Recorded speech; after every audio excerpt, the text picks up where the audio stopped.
podcast is brought to you by our good friends at Verizon, a proud supporter of the global game and the players who inspire us on and off the pitch. As an official sponsor of the FIFA World Cup 2026, Verizon is honored to help share the stories of the world's top players, including the incredible women who are changing the game at every level. Stay tuned for more on how Verizon can get you connected to the game we love. Hello and welcome back to the Give and Go. I'm your coach Reynoso here with my boy Soltero. What's up, y'all? It's a big one, folks. It is a big one. It is the 2026 World Cup.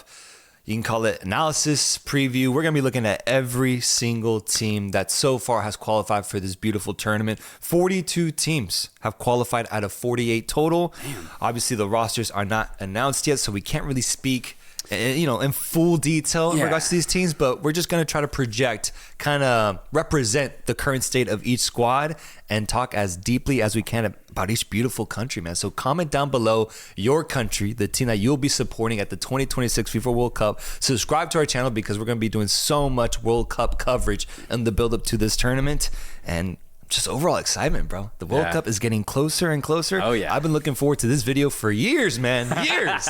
Coming off of the draw, and it's finally arrived, man. Let's talk some football. Let's talk some footy, man. Come on. We're going to go in alphabetical order here, folks, starting off with the one and only Algeria. Algeria in Group J with Argentina, Austria, Jordan. Obviously, with their legend, Riyad Mahrez, 34 years old, making it to this tournament after having a very good World Cup qualifying campaign in Africa. What do you foresee with this Algeria side? I think Algeria is a really solid team. And if you want to compare them to anything, I would compare them to 2022 Tunisia, a team that has ballers in their side, is very disciplined at the back, and all around has a really good balance. They don't really take too many risks when they go forward. They try to maintain shape at all times. And then, like I said, they do have some really good offensive weapons. I think the veteran presence of Riyad Mahrez is going to be huge here. But then they also have good players that are in their physical prime, like Mohamed Amoura, who plays for Wolfsburg in the Bundesliga. Got 10 goals last season, and he's already off to a decent start as well this season. I really like what Algeria have to offer as far as being truly, truly competitive. I don't know if they have enough offensive weapons overall. Is this the best supporting cast that Mahrez has had around him? Almost like how people talk about Ronaldo having that now. Is it the best supporting cast? I think so. I will say, though, are they as dynamic as they've been in the past? That's where I'm going to question this Algeria team. I think they're very balanced. I think they're very conservative, which is ultimately a good thing. It's why they're on a really good string of results. But for me, when I think of prime Algeria, I think of a really young Riyad Mahrez who's just flying high. And he also had other dynamic players around him. I don't know if I see that same dynamic style to this team. That's the thing I actually have written here in my notes for Algeria.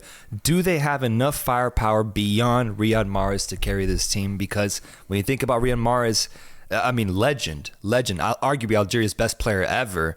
34 years old, though, and he's playing in Saudi Arabia now. He definitely has slowed down a bit ever since those prime years we saw in Manchester City, so he's going to need some help. My question is, can that help translate their success beyond Africa? Did great in that region, but I want to see Chiabi, excuse me for my pronunciations here, for the rest of the episode, Massa, Amoura, Guri, Zorgain, Buneja. I want to see those boys ball out and step it up because Mahrez is going to need your help. They're going to need your help. If they do step up, there's potential for Algeria to really surprise and make it out of their group in either second or third place and have some special moments.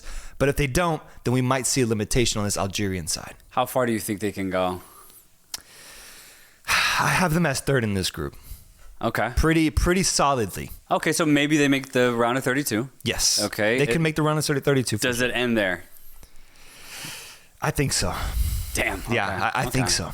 I think Algeria can make the round of 16, but I'd be shocked if they go any further than that. I say round of 32 or round of 16. Round of 16 would be a massive win, I think, for Algeria. Given what they've done in qualification, their entire journey, round of 16 in a competitive match in that portion of the tournament, I would be very impressed with Algeria if they pull that off. Yeah. Let's go on to Argentina, the defending champions. Lionel Messi in the same group as well with Algeria, Austria, and Jordan.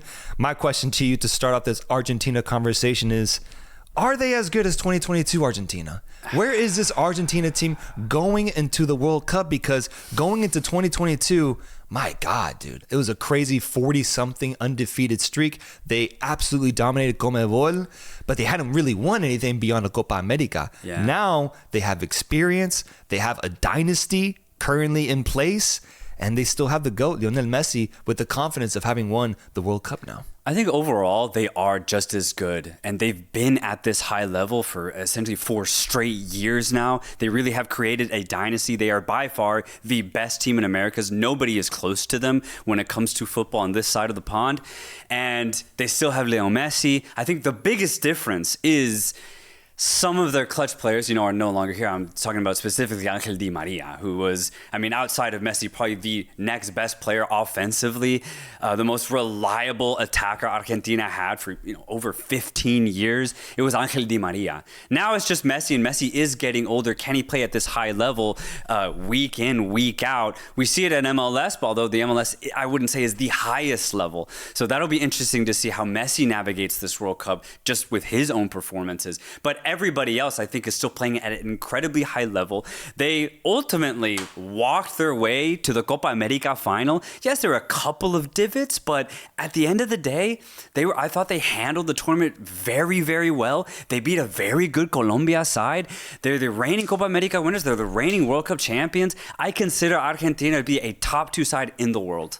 I agree. I completely agree. And I agree with your take that this team is basically at the same level as 2022 because I think a few things balance them out. For example, gained experience. You just won the World Cup with this core. That's what that does mentally for you as a nation, as a people, as players.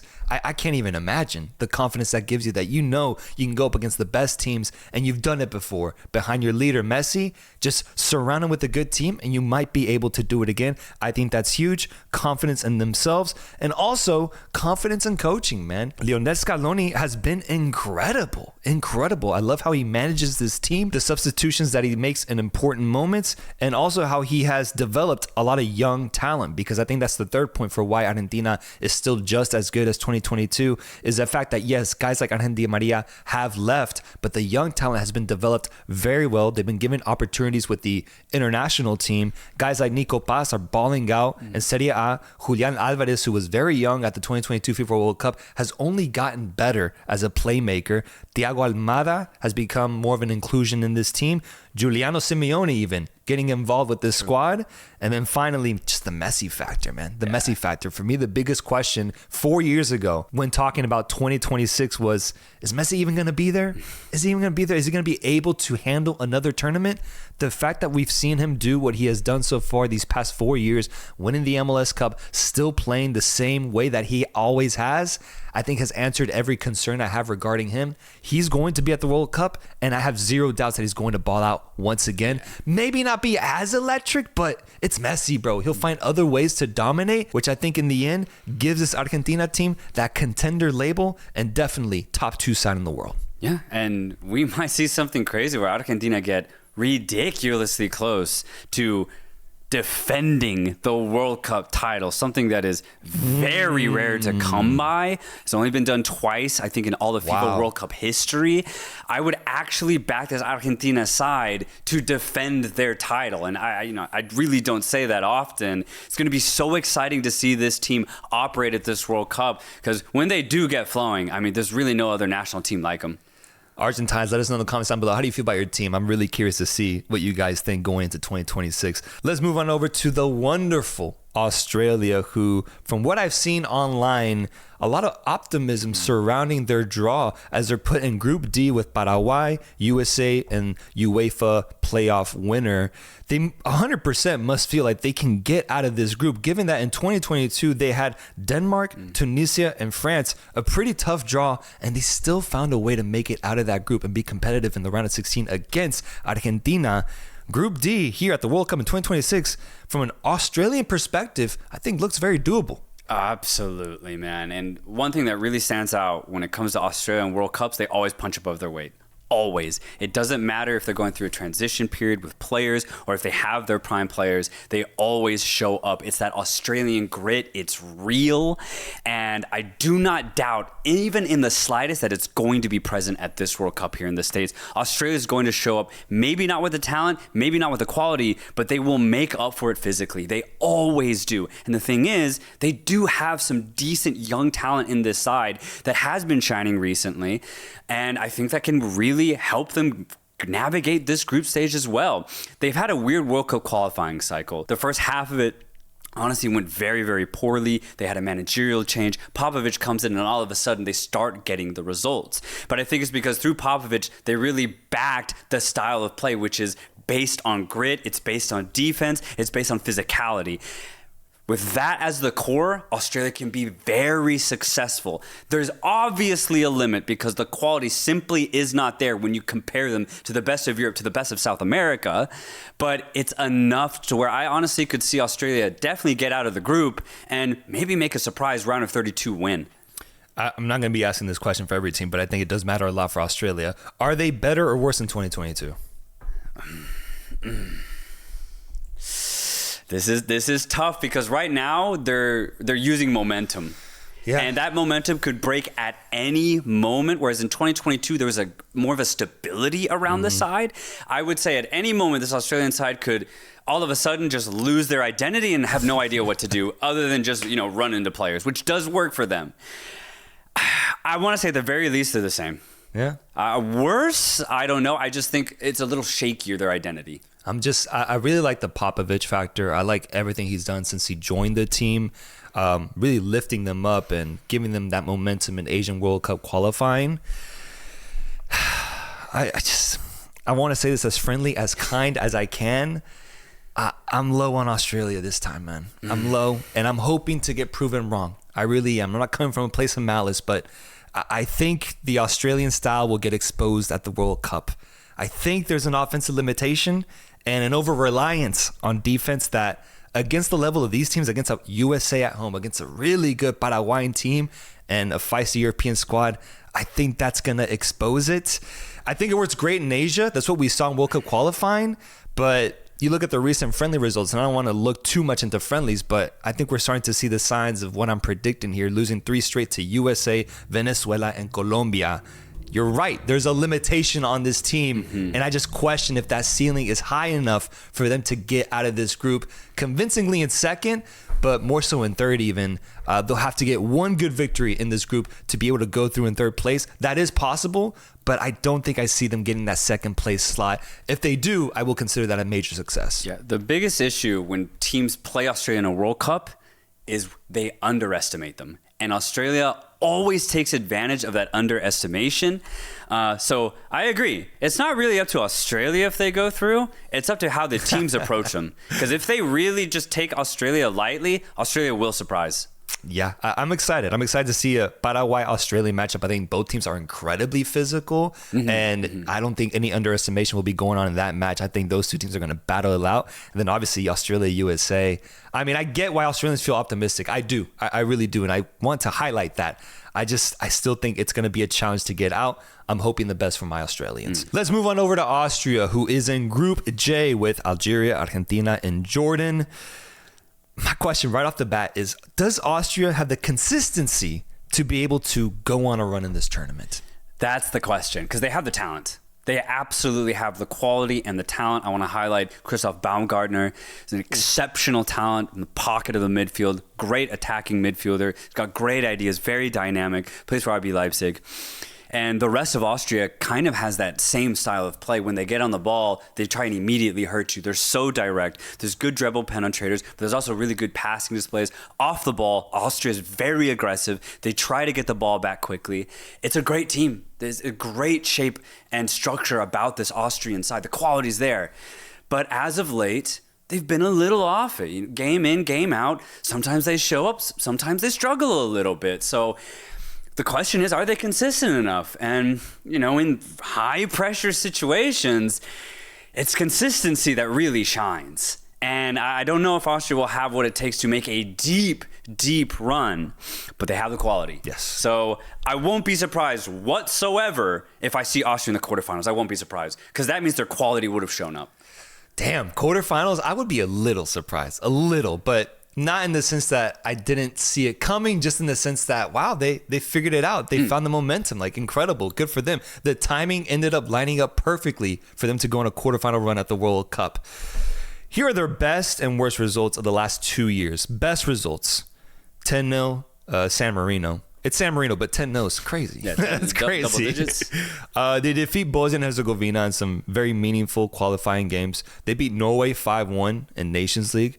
They beat Netherlands 3-2 at the Euros in the group stage. Worst results, lose to Romania, lose to Serbia, lose to Norway, and then they lose to Turkey in the round of 16 at the Euros. Yeah. 2 years ago, I know some time has passed, but I don't think that much change has happened with this Australian squad, which can be both a good and bad thing. It means that they've maintained their level, which is a very good level, but is a level high enough for them to earn that dark horse label? I don't think so. I don't think I can put Austria in that dark horse category when you have teams like Colombia and Norway, who I think have a lot more momentum behind them, Switzerland even, that I think are just a level above Austria. So I think they're right below that category. I think they're a really good squad. Yeah. They're dangerous. You cannot underestimate them, but I just don't have the confidence that they'll be able to do something special in this tournament, given the results we've seen in the past 24 months. I like that. For me, Dark Horse is a team that can make the semis, right? Maybe they need a little bit of luck along the way, but I mean, who doesn't? For Austria, I just don't see them making a semi appearance. I really don't. I think they can catch fire. It's why I back them to make the quarters.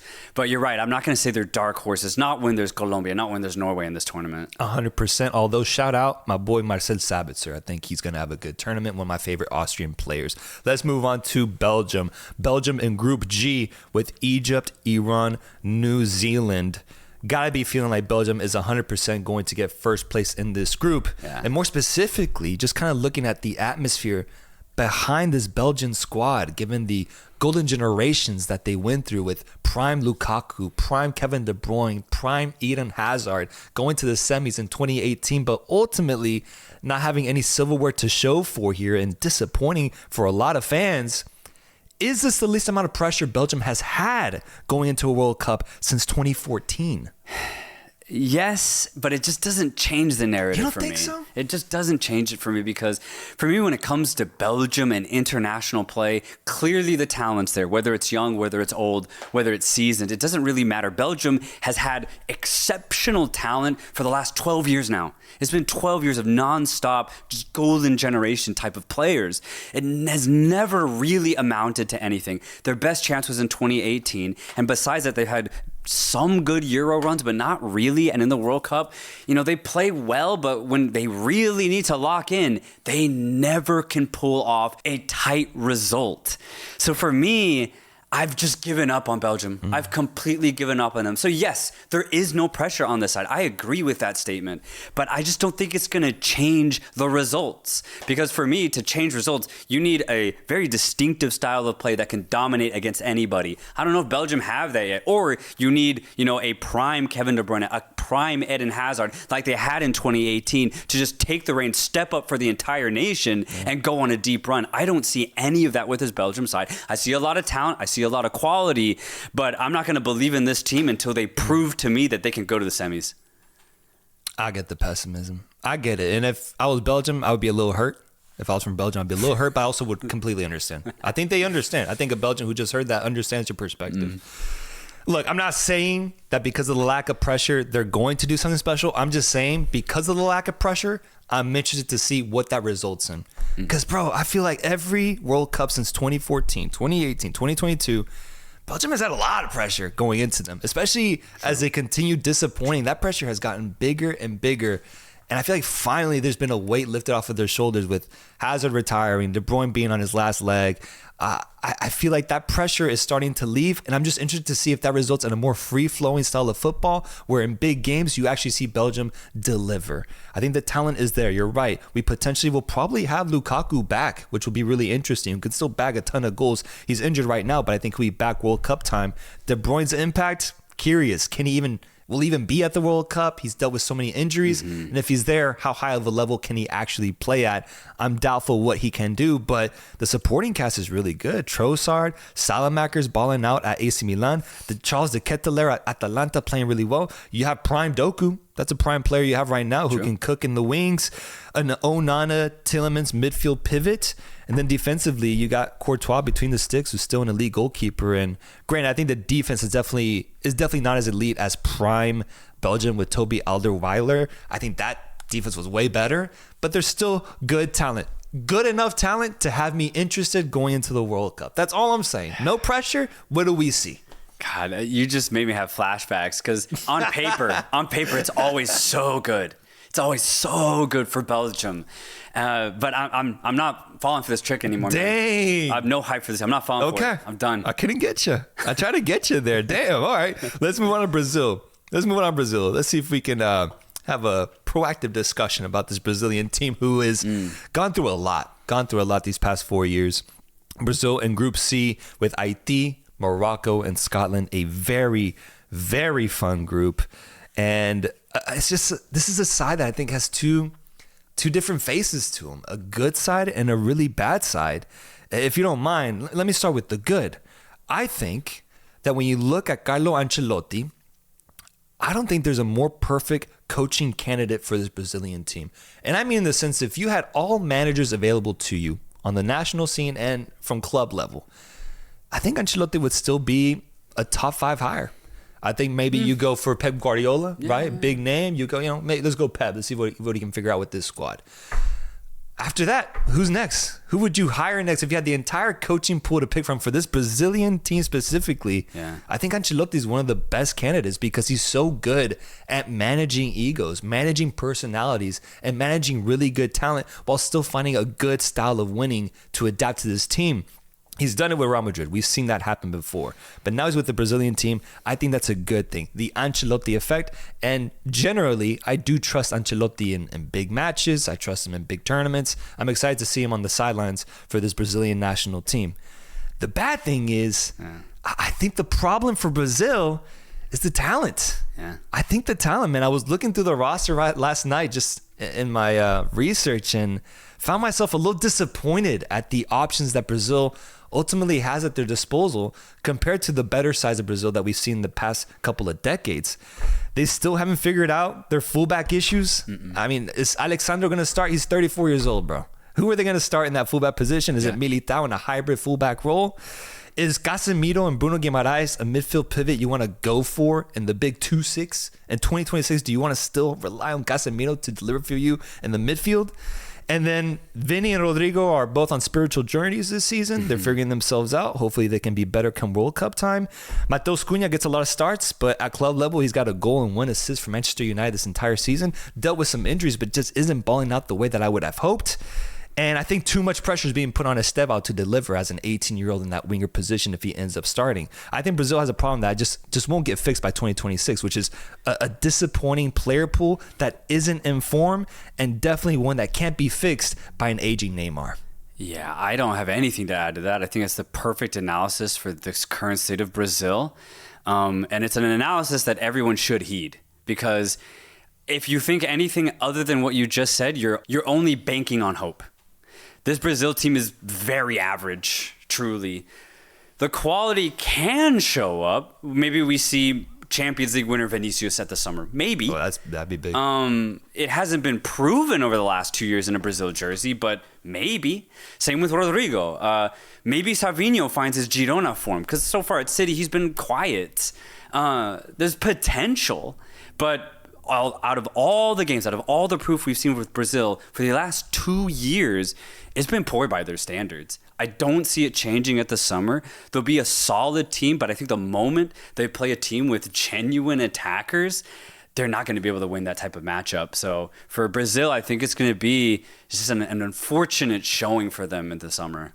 Yeah, and given, I guess, this negativity I have towards this team, I still can't fully flesh out what I expect out of them performance-wise. Like, the way we just spoke about them, you would think they're going to get grouped. They're probably not. Nah, yeah, but they won't. How far does this Brazil team actually go then?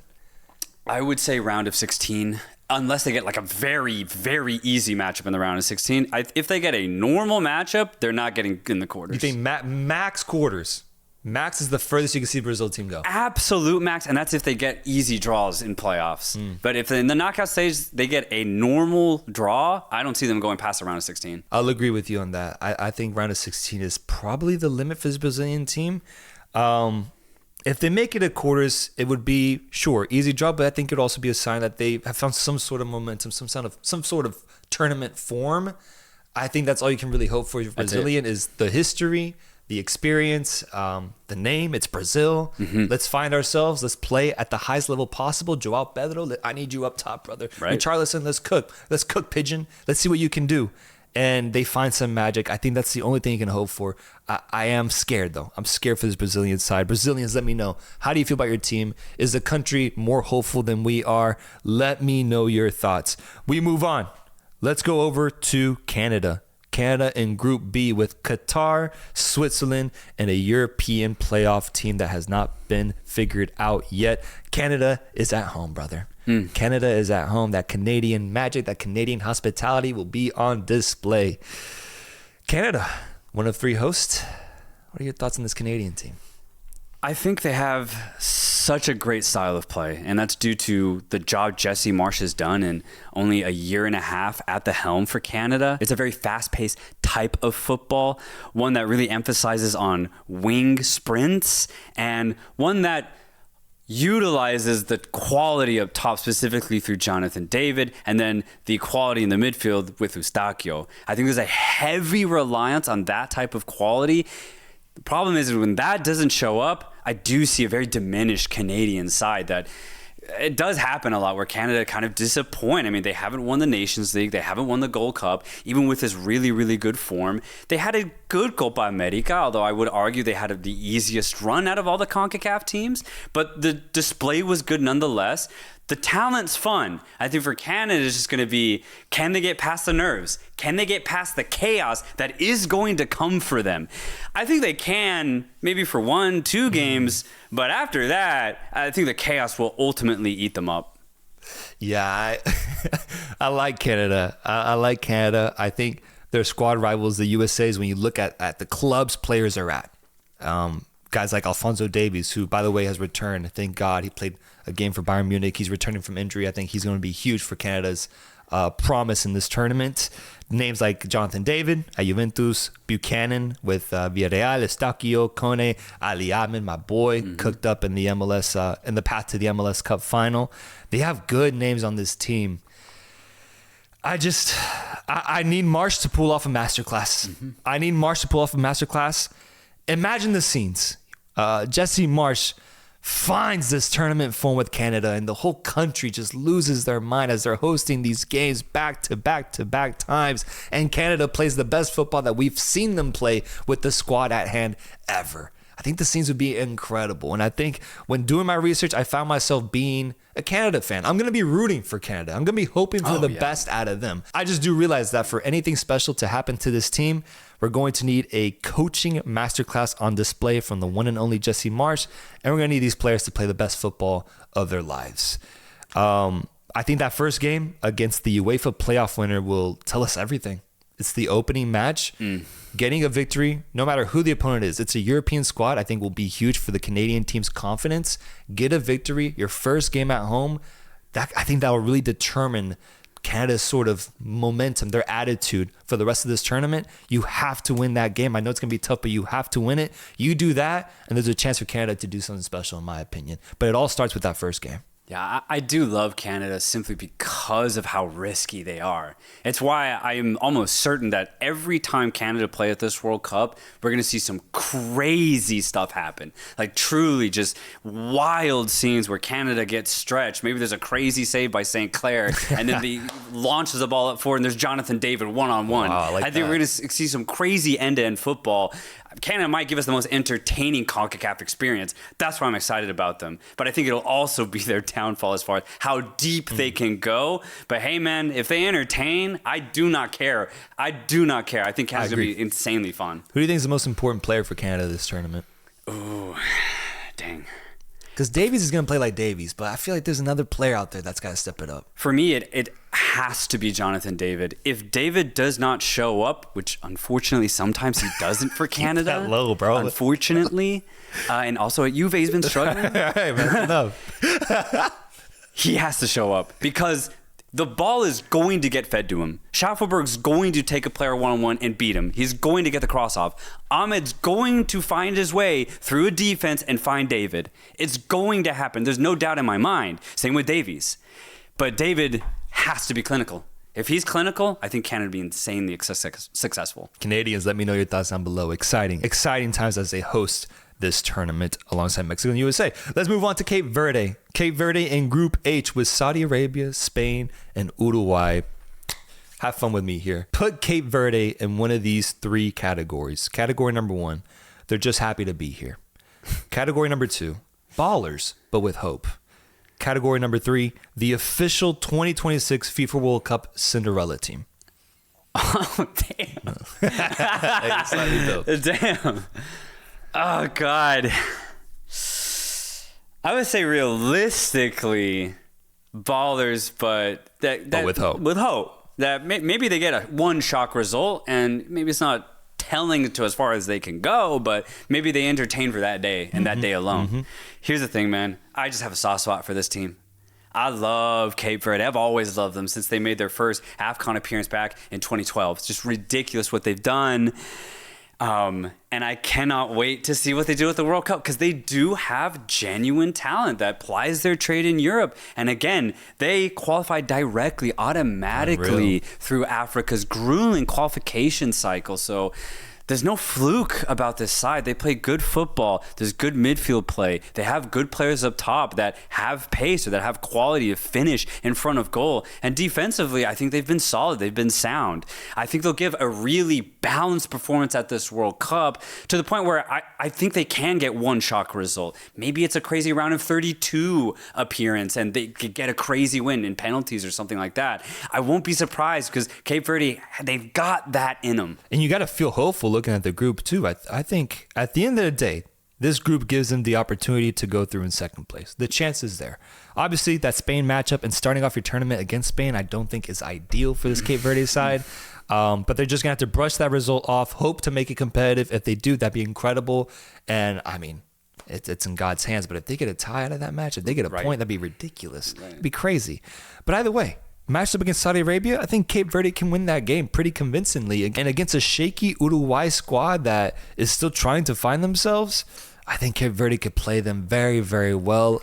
Can't say confident that they would win, but they can play them really well. Cape Verdeans, I think, should feel really optimistic. They should feel very optimistic with what they've done in World Cup qualifying, the group that they got handed. There is a chance that they can qualify in second place. And if not, at the very least, I think they can beat Saudi Arabia very soundly and get a good third place position to hopefully qualify to the round of 32. Absolutely. It's a good time to be from Cape Verde. Absolutely. And I am excited. I'm hopeful that they can make a round of 32 appearance. And hey, if it's an even matchup, I think we might see some crazy history for Cape Verde.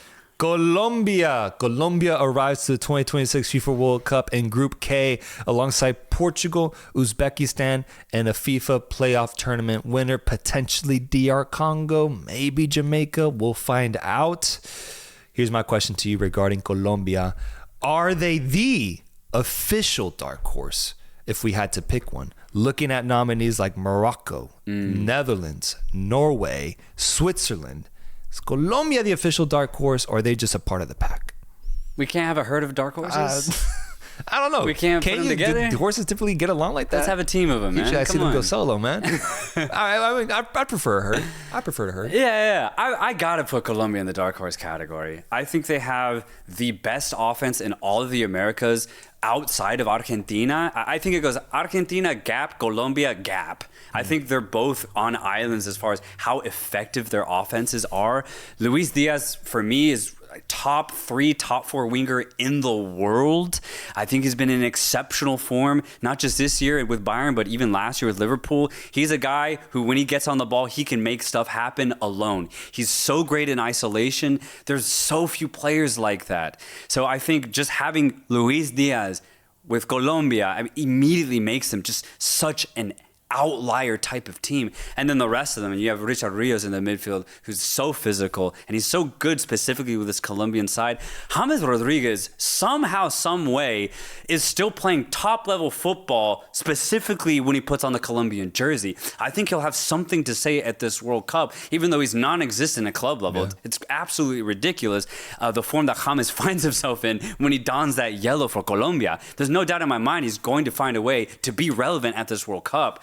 It gets me excited when I look at Colombia. Also, look at Daniel Munoz and what he's done with Crystal Palace. My favorite. The physicality that this Colombian team brings is the highest I've seen from a Colombian team, period. And again, the offensive outliers that exist within Colombia, I think put it all together, you get a dark horse. I try to envision the worst possible outcome for Colombia. Everything goes like I'm trying to envision, like, stadiums are still sold out. Colombians are still in attendance. Maybe they struggle a little bit against Uzbekistan. Maybe that playoff winner gives them a little bit of trouble. But even then, bro, worst case scenario, I think Colombia gets second place minimum. I just don't see it. I don't see Colombia getting third place. I don't. I can't envision it. I do not see them crashing out. And so because of that, I agree. Dark horse, obviously, for sure. They can go on to do very special things. And if you look at the opposite side of the best case scenario for Colombia, I mean, we're talking winning every game in this group.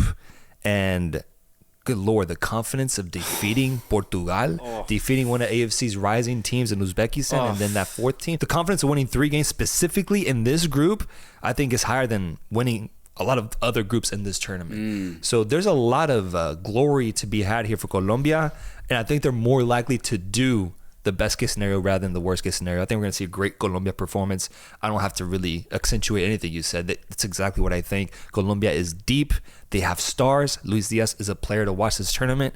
I have Colombia balloting it out, obviously, for first place with Portugal.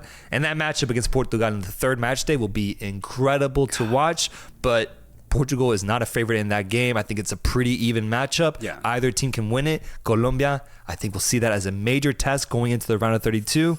I'm hopeful, very optimistic for this Colombian side. I'm so excited, man. I'm so optimistic for this team. I just think the fanship that exists here in the States is going to show out for them. I think we're going to see, honestly, shades of Brazil 2014, where basically every game could be a Colombia home game, which would be ridiculous scenes here in the States. And you look at the performances recently, there's a fire, there's a momentum behind this side. I think the players recognize that, we had a bad run prior to 2022, right? Yeah. But somehow, some way, they're now the second best team in the Americas. And I think they recognize that, and they want to use that energy, use that momentum at this World Cup. Croatia arrives to the 2026 FIFA World Cup in Group L alongside England, Ghana, and Panama. That Croatian DNA, brother. It's a winning DNA. They're competitors, and they're a hard draw every single time. It's as simple as that. They have great veteran experience now with some very old players. Modric, Perisic, I'll include Kramaric as well, who's 34 years young. This Croatian team arrives as a squad that when it comes to analyzing them, I'm just going to throw any analysis out the window. Can't do it anymore. I just can't do it with this Croatian team. They will get second place in this group. They might even get a point on England. That's what could happen with this Croatian squad. They could completely show out and play just very competitive football. I don't really have much analysis here because Croatia is a very specific country that when it comes to football, they always overachieve. They always prove the doubters wrong. I no longer want to doubt. I'm just going to sit back and enjoy the Croatian experience. And God, if Modric can still get game time in, bro, I'll be so impressed. And I just think the talent is there for Croatia to still be a classic Croatian team. Yeah, the Croatian approach to World Cups lately has been some of the coolest, most confident football approaches you can find in the entire game. Finals appearance in 2018, semifinals appearance in 2022. And in each appearances of those tournaments, there was full doubt that they couldn't do it. Full doubt. Yeah. No one had them making runs in any of those tournaments. And that's why I'm with you. I don't want to analyze this team because their approach is just too good. Dalic has found ridiculous consistency with this side. Even with a lot of their players exiting the team and a new generation of Croatians coming into the side, they still play as dominant as ever. So when I look at Croatia, I see a team that could easily make the quarterfinals. And it's insane to say that, crazy. considering this is it would be their third time doing so in a row. It'd be one of the best. How many years is that? 8-year runs we've seen in international football. Yeah. If they make finals in 2018, semifinals in 2022, and then quarterfinals, even if it's just quarterfinals ultimately, knowing the context behind this Croatian team, it'd be one of the greatest runs we've seen on the international level. Modric, man. Modric, part of that. my God. God, dude, what a player. I'm just excited. I'm just excited to see them. I think they'll have a lot of fans here in the States as well. It's going to be a beautiful journey to watch, and I'm hoping the best for this Croatian team, who I do see getting second pretty convincingly in this group. Yeah, I agree. Let's move on to Curacao. CONCACAF, very own Curacao, and Group E with Ecuador, Germany, and Ivory Coast. I think it's the opportunity of a lifetime with this group. The more I think about it, I think it's the opportunity of a lifetime. It's not that bad. Tell me they get second place. I can't. Tell me they get second place. Don't make me do that. Don't make me do that. I can't do that. I can't. Neither can I. I can't say second, but I can definitely say some competitive matches, maybe even one where they potentially win. Yeah. And Curacao gets that third place entry into the round of 32. Curacao has a chance, man. That's all I'm going to say. I think Curacao has a chance. I'm going to apply your 3 category thing here. I'm putting Curacao and happy to be here. I'm putting Curacao and happy to be here. And so much so that when I watch them play, I don't care what the result is. I don't care if they let in 5 or if they keep it tight.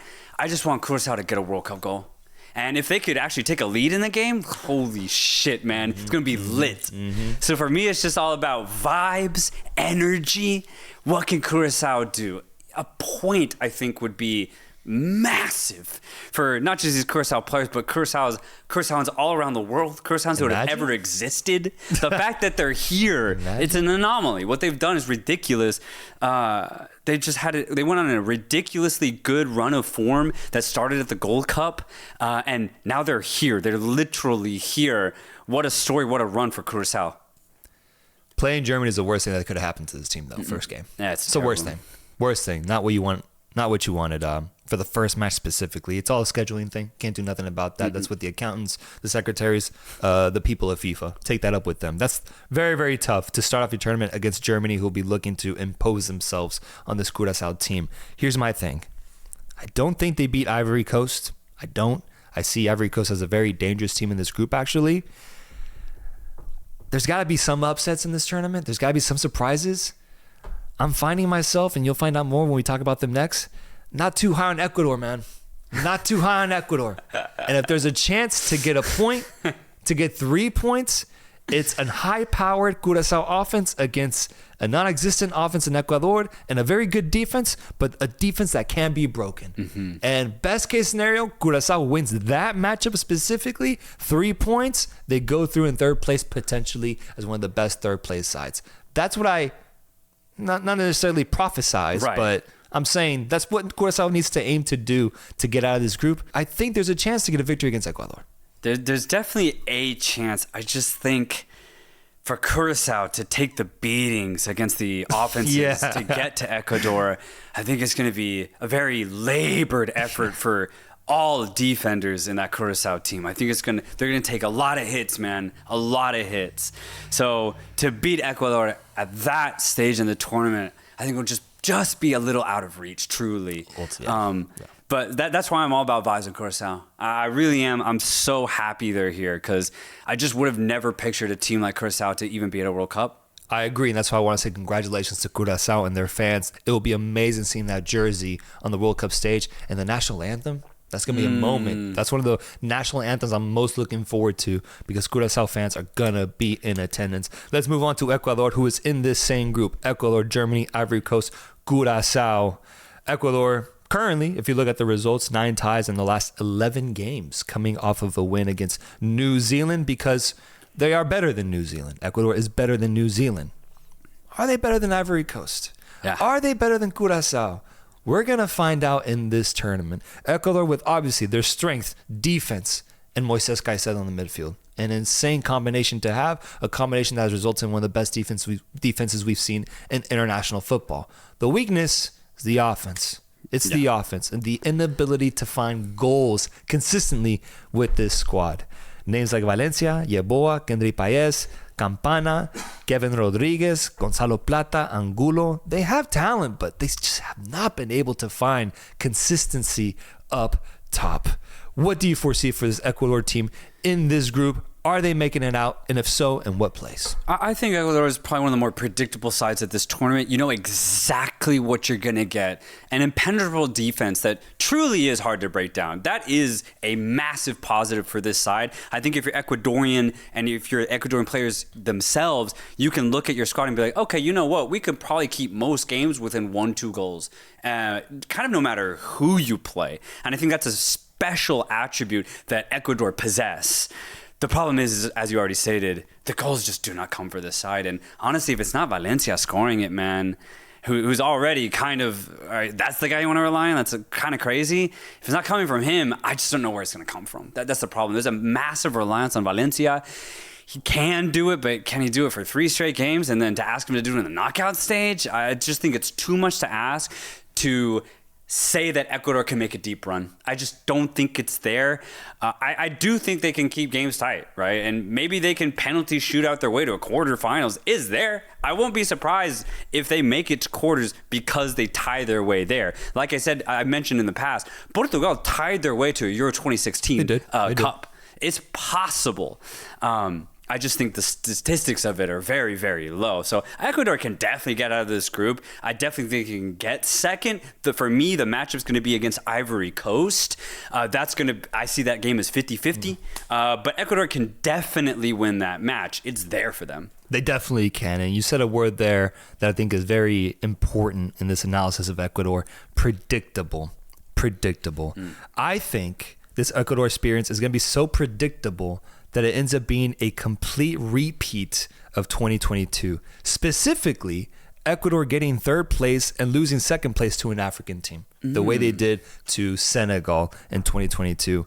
I think Ivory Coast is going to beat Ecuador. That's my hot take that's forming right now. It's in the making. It'll solidify itself once we see the rosters and everything a month before the World Cup, but it's forming. It's on the stove.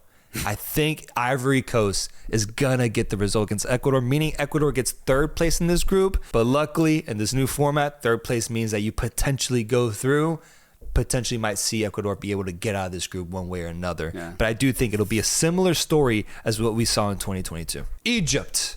Let's talk some Egyptian football, brother, as they're in Group G with Belgium, Iran, and New Zealand. Thoughts on Egypt? Egypt.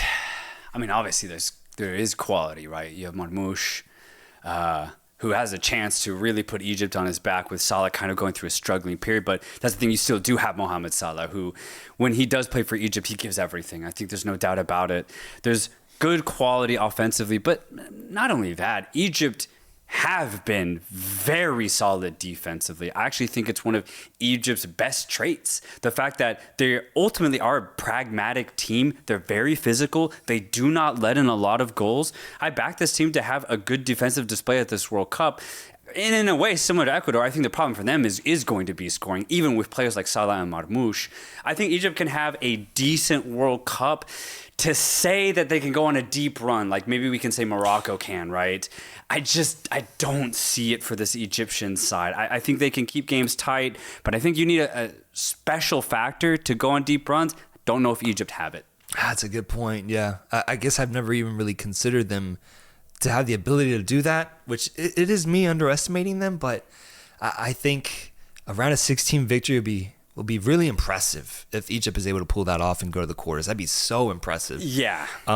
It's Mo Salah's first true World Cup. I love that because in 2018, he did play, but he was going through a knock, injured, and it just wasn't right. They disappointed in the group stage. I'm excited to see Mo Salah. Even though he's in weird form right now, it's Mo Salah with Egypt. I think it's going to be special to watch.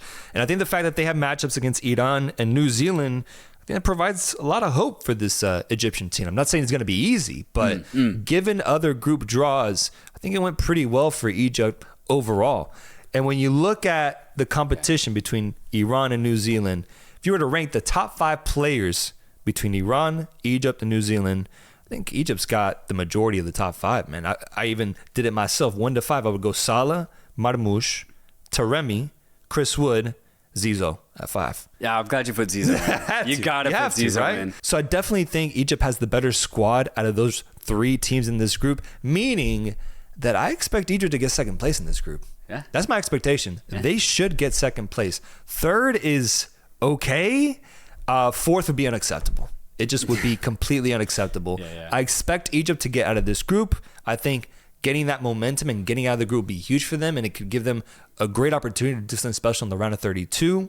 But for round of 16, post hopes, I don't really see much happening there.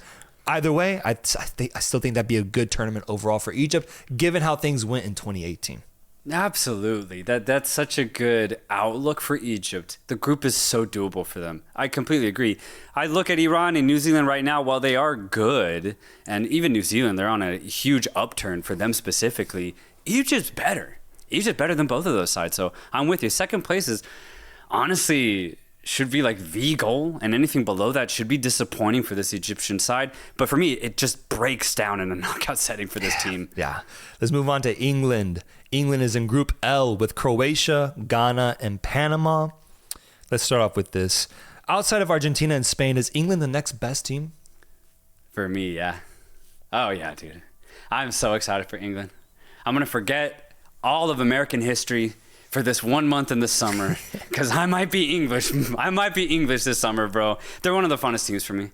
You look at the talent that they have pretty much in every single position, and it is just stacked, bro. Stacked not just by name, but just in style. It seems as though every single player that plays for England is an elite dribbler, an elite passer, has tremendous amount of pace, and can score ridiculous goals. I just see nonstop talent across the entire England squad, not just in the 11, but in the 7-8 players that sit on the bench. I think the biggest problem for England is Tuchel, can he put it all together? I think he can. I think if there is a coach, it has to be a tactician that can do it. And we saw England at the Euros not have the tactician at the helm, and they still made the final. You fix that 1 point for England, and all of a sudden, for me, they're the best team outside of Argentina and Spain. Yeah, you definitely got to consider that, because when you look at England's timeline, it's one of the best timelines or trajectories that exist right now in international football. You went as far as you could with Southgate. We found out his limitation. We found out his ceiling, which was still a very good limit that he reached, going to so many finals. Weren't able to win it. Well, you bring in Tuchel, who I think has shown the ability to win those big matches, as he did with Chelsea winning the UEFA Champions League. I think Tuchel can take them over the finishing line. I do. And when you look at the squad, I mean, it's just ridiculous, especially from the midfield going up. It's just world class after world class after world class player. It's more so about just picking the most informed players in those positions. The not necessarily concern I have for England, but the question I have for this English side is the defensive line. It doesn't have to be world class. I think the fact that we saw Argentina win with Otamendi in the back line is really representative of that. True. No shade to him, but you don't have to have the 2 out of the best 5 center backs in the world to win the World Cup. It just has to be a good defense at the end of the day. But this defense is in an interesting period. I think it's going to be led by Mark Gahey, 25 years old. He is a solidified starter in that back line. But Tuchel is searching for that pairing center back. At the moment, it's Konza, and I think he's been playing great for Aston Villa, especially as they're in the title race. And it's tough to get into specifics right now, not knowing the selections that we'll get. But I think that's a question that has to get answered, is who's going to be that pairing center back? Because John Stones is 31, barely getting minutes. Dan Burn is good, but is he the elite center back that you want? True. It's interesting. Pickford going to start in that back line, and then the fullbacks, who do you eventually go with? Might be Reece James if he's healthy, Trent Alexander-Arnold. On the other side, are you going to go with Nico O'Reilly? It's who Tuchel's been calling up. Youngster. I'm interested to see the development of the defensive line in regards to England. They get that figured out. They find their best form back there. And England might even be a team I picked to win this tournament, man. No, absolutely. Yeah. And what I love about this English side too is, yes, they had the squad that went to the Euro final, and they had a squad that, was good in the 2022 World Cup. You look at those squads, and there's so much change that has occurred over these last just 3-4 years alone. And that excites me, because you look at a player like Morgan Rogers, look at a player like Nico O'Reilly, who's just having insane seasons. All of a sudden, they probably will be starting for England at the World Cup. That's a good problem to have. That's why I just consider England to be a true unicorn of a team that there's just no other team like them right now. And I have to back that X factor just that England possess overall. I have to back it. Who's England's most important player? Damn. That's the thing. I don't know if I could pick one outright. My mind immediately goes to Harry Kane because of his veteran presence, because of the amount of goals that he's scoring for Bayern Munich in the Bundesliga, and honestly his style of play. He can come in deep and be a playmaker for this side, and if he's feeding players like Foden or Saka, that just adds an extra dimension to England's offense. And you give Kane a chance in front of goal, well, I would want no other striker in the world to be as clinical, and I would back Kane to be that guy. So I would say Harry Kane is probably the most important player, but I mean, there's so much talent on this side. France in Group I, really tough group. They got Norway, they got Senegal, and then what looks like Iraq potentially. France, man, arriving to this tournament off of 2 back-to-back finals appearances, winning one in 2018 and going to a penalty shootout in 2022. All the pieces are there. Can they do it? The only reason why I want to say no for France is because this truly is a definitive change of the guard for this team. When you look at all of their important players outside of Mbappe, I mean, they haven't really been here before. I'm talking about players like Barcola, Desiree Doué, Ryan Cherki, Michael Olise. They've never been in a World Cup. True. And now they're being asked to lead the line alongside Mbappe and take France to a World Cup final. It hasn't been done, not this way for France.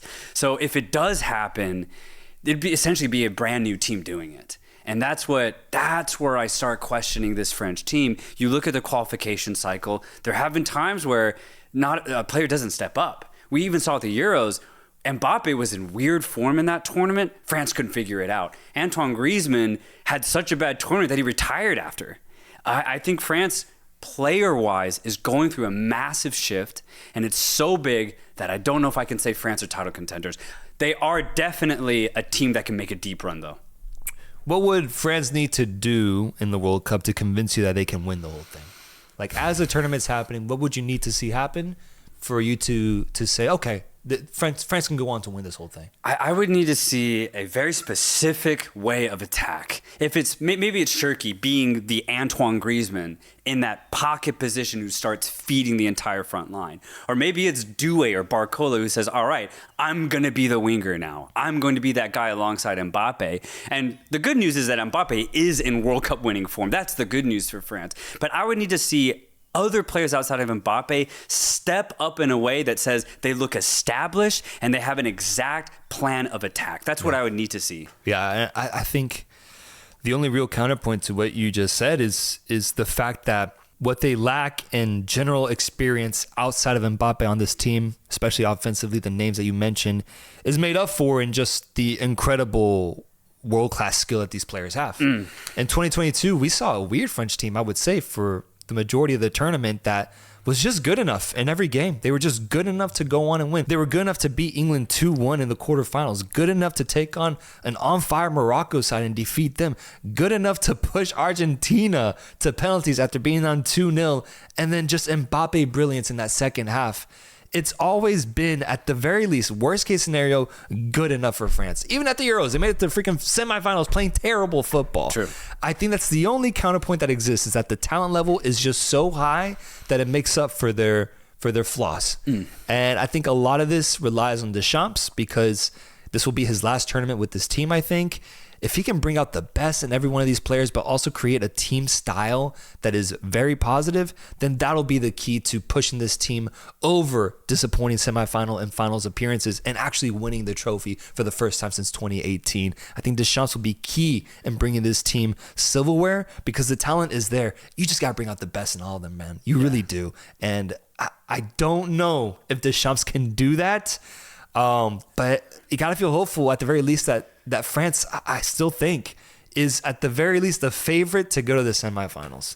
Absolutely. I can't not say they aren't. Same. Despite all the negativity that I just laid out, I can't doubt them for a semifinal appearance. I can't. But you're right, though. Deschamps has a massive job as far as putting this offense together. Do you put Dembele in that false nine position like Enrique does at PSG? Or do you put Mbappe up top as he does play right now for Xabi Alonso at Real Madrid? That's a huge question to ask. And then who do you put out on the wings? Do you play Cherki like Pep does on that right-hand side? Or do you go with Michael Olise, who's having a stunning season at Bayern Munich? It's a hell of a question. On the left-hand side, do you maybe try to put Dembele out there? Or do you put Desiree Doué if he can re-find his form? Do you put Cherki in an attacking midfield position and just have two pivots at the back? He has so many questions to answer. For me, it's all up to Deschamps to figure it out. If he does, then I think we'll see what I'm looking for, a team that has an actual identity going forward. Is Conte starting?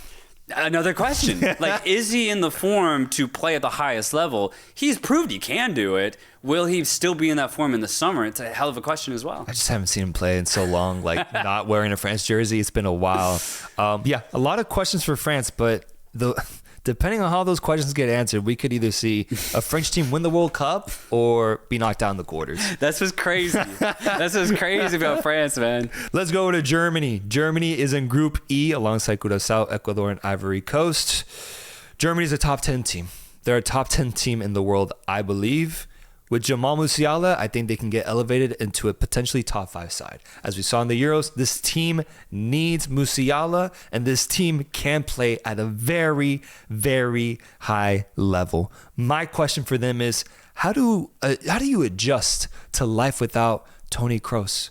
Because we saw Germany reach incredible heights at the Euros when they hosted it, but Kroos was still balling out in that midfield, man. Talking about all this retirement nonsense while being an elite midfielder and playing incredible that entire run.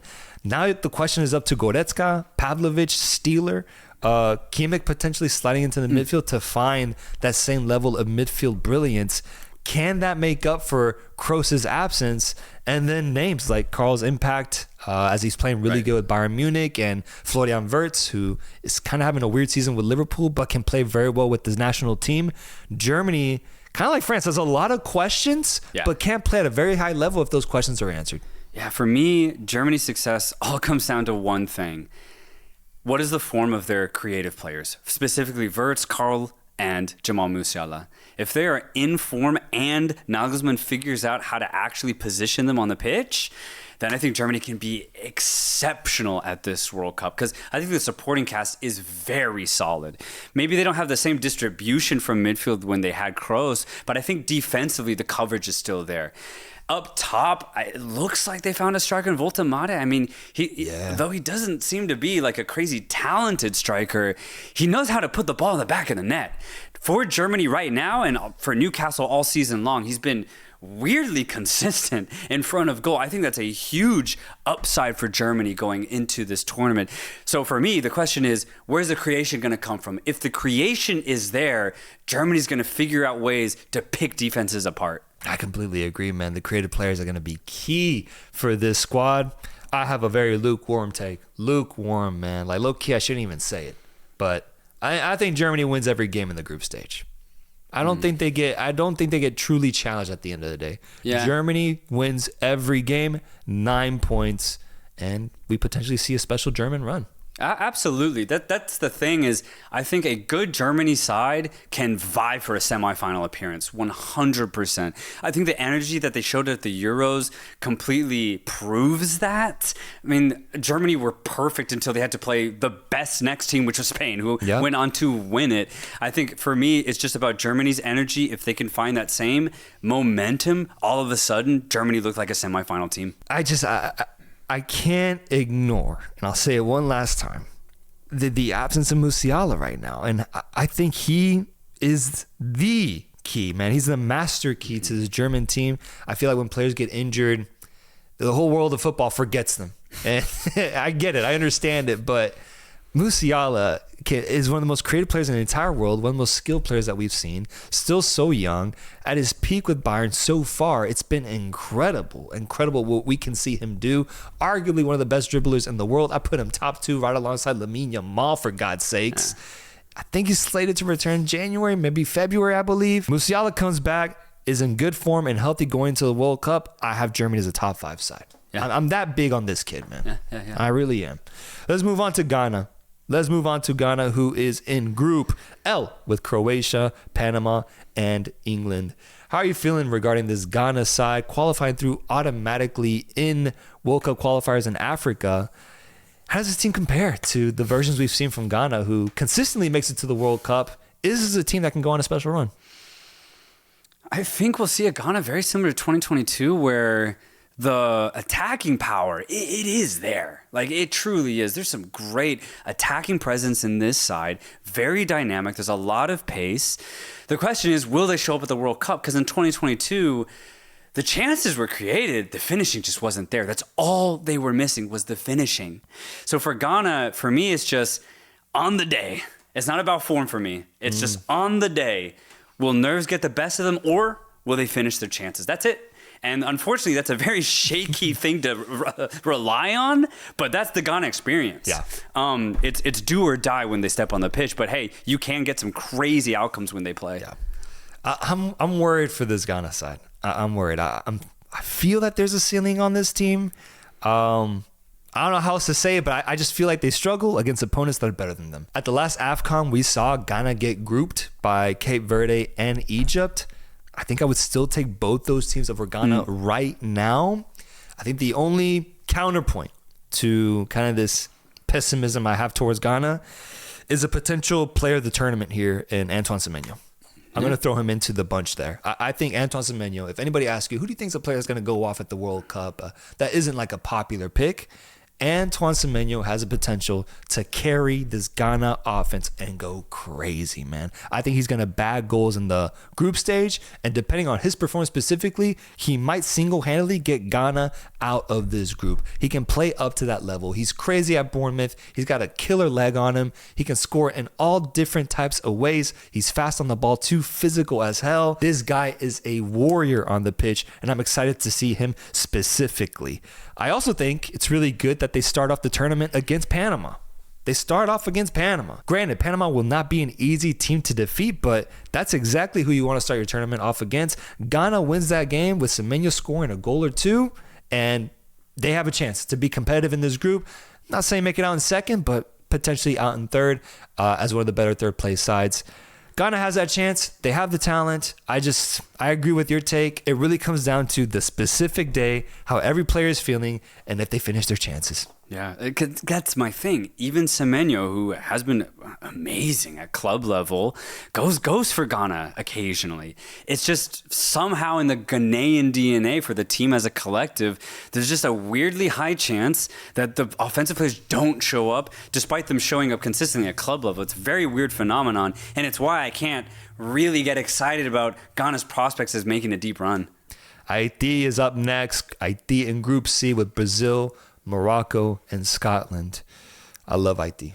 Got to. I love Haiti. Haiti is beautiful. The people are beautiful. Their story is one of the best stories in all of international football. And they're going to be a joy to watch at this tournament. That being said, there's no way this team finishes above fourth, right? There's just no way. I think defensively, they're so susceptible to pretty much any style of play. If they're physical, they'll get done in. Especially off the pass, they get stretched very easily. Dribble penetration will pull them out of position. Haiti is destined to concede a lot of goals at this tournament. I don't see how that trait that they have gets them anything in this group stage. What is exciting about Haiti, though, is that their offensive style of play is so fun to watch. They're so entertaining. I'd say out of all of the Caribbean nations, Haiti has by far the best offense. And, I'm looking at teams like Jamaica that have English Premier League talent. Haiti does them in. That's what's dope about this Haitian side. Just don't think they have the defense to cope. Haiti versus Scotland, that first game is everything. Because if you're going to get any points, it's against the Scottish, I think, ultimately. I think Morocco will defeat Haiti. Brazil, maybe two, will probably defeat Haiti. But Scotland in that first game, Scotland going through first game jitters as well in the States. Haiti's going to have their support and attendance. I think Haiti, if they want to get a point, it's there. Either way, I'll be rooting for our CONCACAF brothers. Yeah. I want Haiti, Duckins, Nasson to just have a moment. I really do. Whether it's a goal or getting a point from one of these teams, maybe even three, I want to see something good for Haiti in this tournament because the scenes will be incredible, bro. They truly will. And I got to root for CONCACAF, man. I got to. Let's go, Haiti. Let's go with Iran in Group G, going up against Belgium, Egypt, and New Zealand. Are you excited for Iran this tournament? No, I was really excited for them in 2022, even in the 2023 AFC Asian Cup. But since the AFC Asian Cup, they've been on a very weird run of form where chance creation is low. Their usual top performers like Taremi, Azmoun don't seem to be as dynamic, as clinical in front of goal. And honestly, even spiritually, they don't just seem as up for it when they play for Iran. And the rest of the team I still think is solid, but what has made Iran special in 2018 and 2022 was those X-factor players, because they did show up, and the rest of the supporting cast also showed up physically and structurally. But right now, all I see is a team that is good, they're balanced, but there's just no shining light throughout this Iranian team. So what you get at the end of the day, I think it's just a very average side. I agree. I think this team's peak was qualifying out of one of the tougher AFC qualification groups and topping it with Uzbekistan in the mix as well. I think that was the peak of this Iran team. It's an aging squad, a job well done to get out and qualify for the World Cup, but I think they're going to struggle against Egypt and maybe even New Zealand, man. I think, there's a chance for New Zealand to surprise there. It's a little disappointing because Iran, I feel like every World Cup I've ever seen them at, they've never made it out. And it's just going to continue that trend. I think unless they go through in third place. That's what sucks is in 2022, there was so much promise for them. Their form was amazing. But unfortunately, politics got involved and the players went in with just clouded heads. It's not their fault. It's just insanely unfortunate. Now they're in a position where the form's just gone for the team. So it just never works out for Iran at World Cups. It's so unlucky.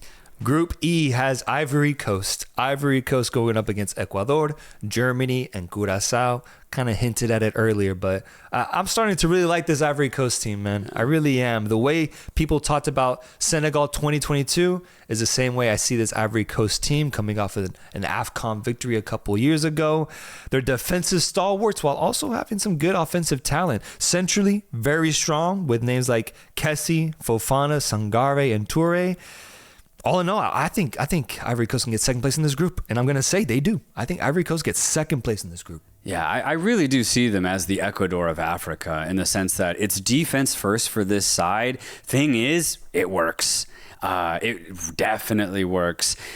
You just listed their central players, and that is key to how they play. It is ridiculously physical, but when they do get on the ball, they're actually really good at distributing it, and that's why Ivory Coast always maintains offensive threat, because not only are they defensive, but when they do get the ball, even if it's deep, they can figure out how to move the ball up the pitch very quickly. And so it makes Ivory Coast a very fun team to watch, because yes, it is physical, yes, it is pragmatic and conservative, but there's a very direct attribute about this side that makes them dangerous. I'm excited to see what Ivory Coast can do, especially knowing that every game will be tight. So I think Ivory Coast can kind of back themselves to, I don't want to say quarters, but I think they could find themselves in a tight round of 16 match. 100%. I mean, what they should in AFCON is they can keep games very close, and it's knockout format once you're past the group stage, and I think that benefits Ivory Coast a lot. I'm trying to be in those Ivory Coast crowds, man, at the games. I'm trying to be dancing with them, partying with them, screaming at every opportunity. I think Ivory Coast games are going to be really, really fun. Next team up, Japan. Japan in Group F with the Netherlands, with Tunisia, and a European team that has not been determined yet. Salts, I want you to start us off on the Japan analysis here. What do you think regarding this team? I think the talent's there. I think the quality's there for Japan.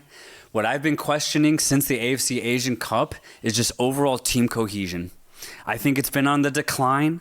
Their form going into the AFC Asian Cup was the form of an unstoppable team. They were scoring 4 or 5 goals a game. They were on an insane winning run.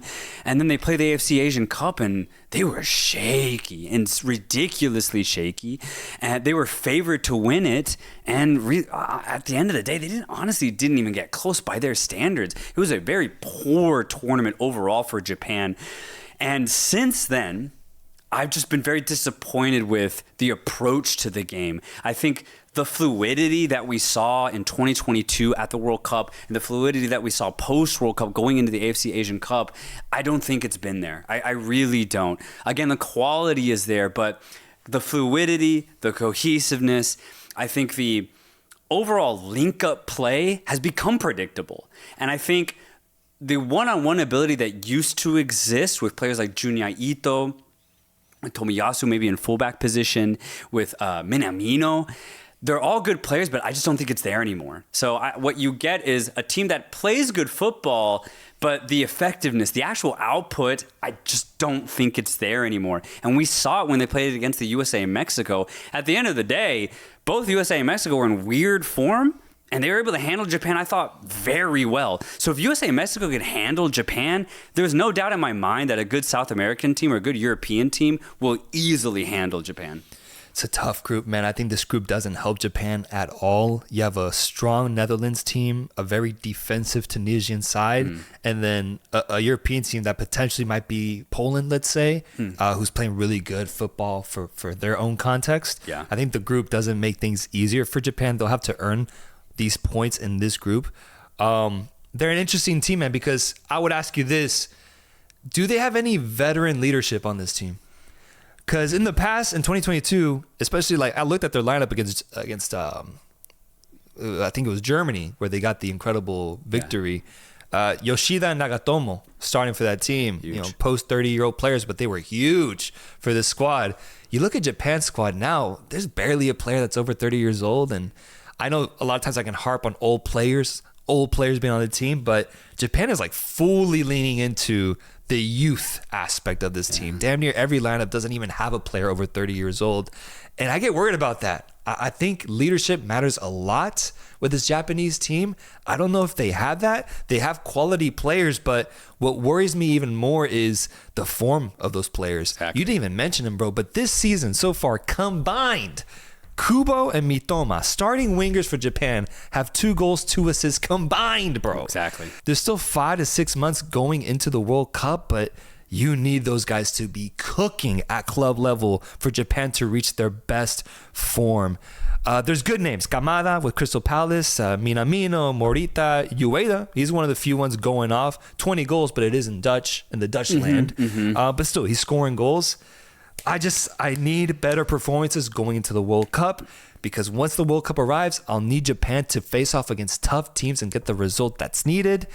I'm also a little bit questionable, maybe more leaning towards the optimistic side that they can get second place in this group, but I will admit it will not be easy, and these players just have to pick it up, man. They need to pick it up as soon as possible. Yeah, and when I look at all of their pundits throughout the world that do watch football, I think they're overestimating how good Japan is. I think they're only looking at the World Cup performances and looking at the player names, but are forgetting the recent performances. I'm with you. I think the recent form of all these players just is not promising whatsoever for Japan. Not just at club level, but when Japan comes together, there's truly something lacking. The build-up play is good, but when the ball gets in the final third for Japan, it breaks down. They're not as good as taking players one-on-one anymore, and the quick passing that used to exist, it's also not there. It's why I don't really see Japan having a successful World Cup by their standards. Do you still have them getting out of the group? Where do you have them getting out? Because I do still think I have them in second place. It just depends on the European team that ends up representing. I think let's just go with Poland, because I think that'd be a good nominee. I think Poland and Netherlands are better than Japan. I think they would finish in the top 2. Japan, their whole thing, I think, comes down to their game against Tunisia, which I do think they are better than and could beat. So 3 points for Japan might be enough to go to round of 32. Yeah, but after that, I don't know if I have the faith in Japan to do what I had hoped would happen in 2022. I thought they were going to go on a special run. It ended up being Morocco. Japan's being slated like that team this upcoming year. I just don't see that. I don't see like a quarterfinal surprise run. Especially after the Asian Cup really scarred me, man. It was bad. That one scarred me. Japan fans, let us know. How do you feel about your team? Are you more optimistic? What do you think will happen at the World Cup? This is a very, very interesting squad. Let's stay in Asia with Jordan. Jordan in a group with Austria, Algeria, and Argentina. I mean, they got to be one of the biggest losers of this draw, man. That's a tough draw to get.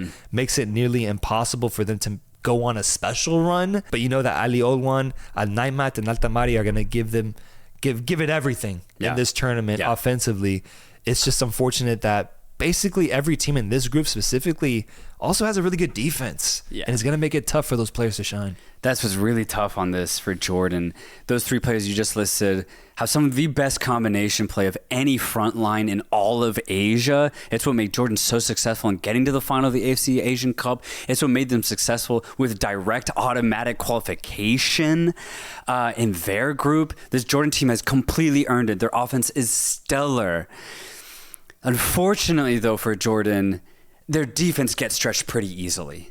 And you just listed off very good teams that are both stable at the back and pretty lethal offensively. I think it's going to be very, very difficult for Jordan.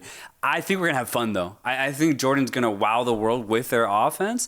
And given how loose their defense can be, we might see some high-scoring games. We might see some end-to-end football where we just see some crazy scenes. Altamari just flying down the wing and then Jordan conceding immediately on the next play. I think we're going to see some wild stuff for Jordan. That's what gets me excited about them. But as far as their prospects of making even like a round of 16 appearance, I think it's low. Would third place be considered overachieving? In this group, yes. Yeah. If they get third, I'd be so happy. Yeah. I'd be so happy. Jordan fans, let us know, because I think that really just is the analysis. It's a tough draw. They have potential, but not enough to, I think, get solid points in this group. Yeah. Honestly, though, if they were in a more doable group, I could see them making a surprise second place finish, let's say. But this group is tough to navigate for them. Mexico's next.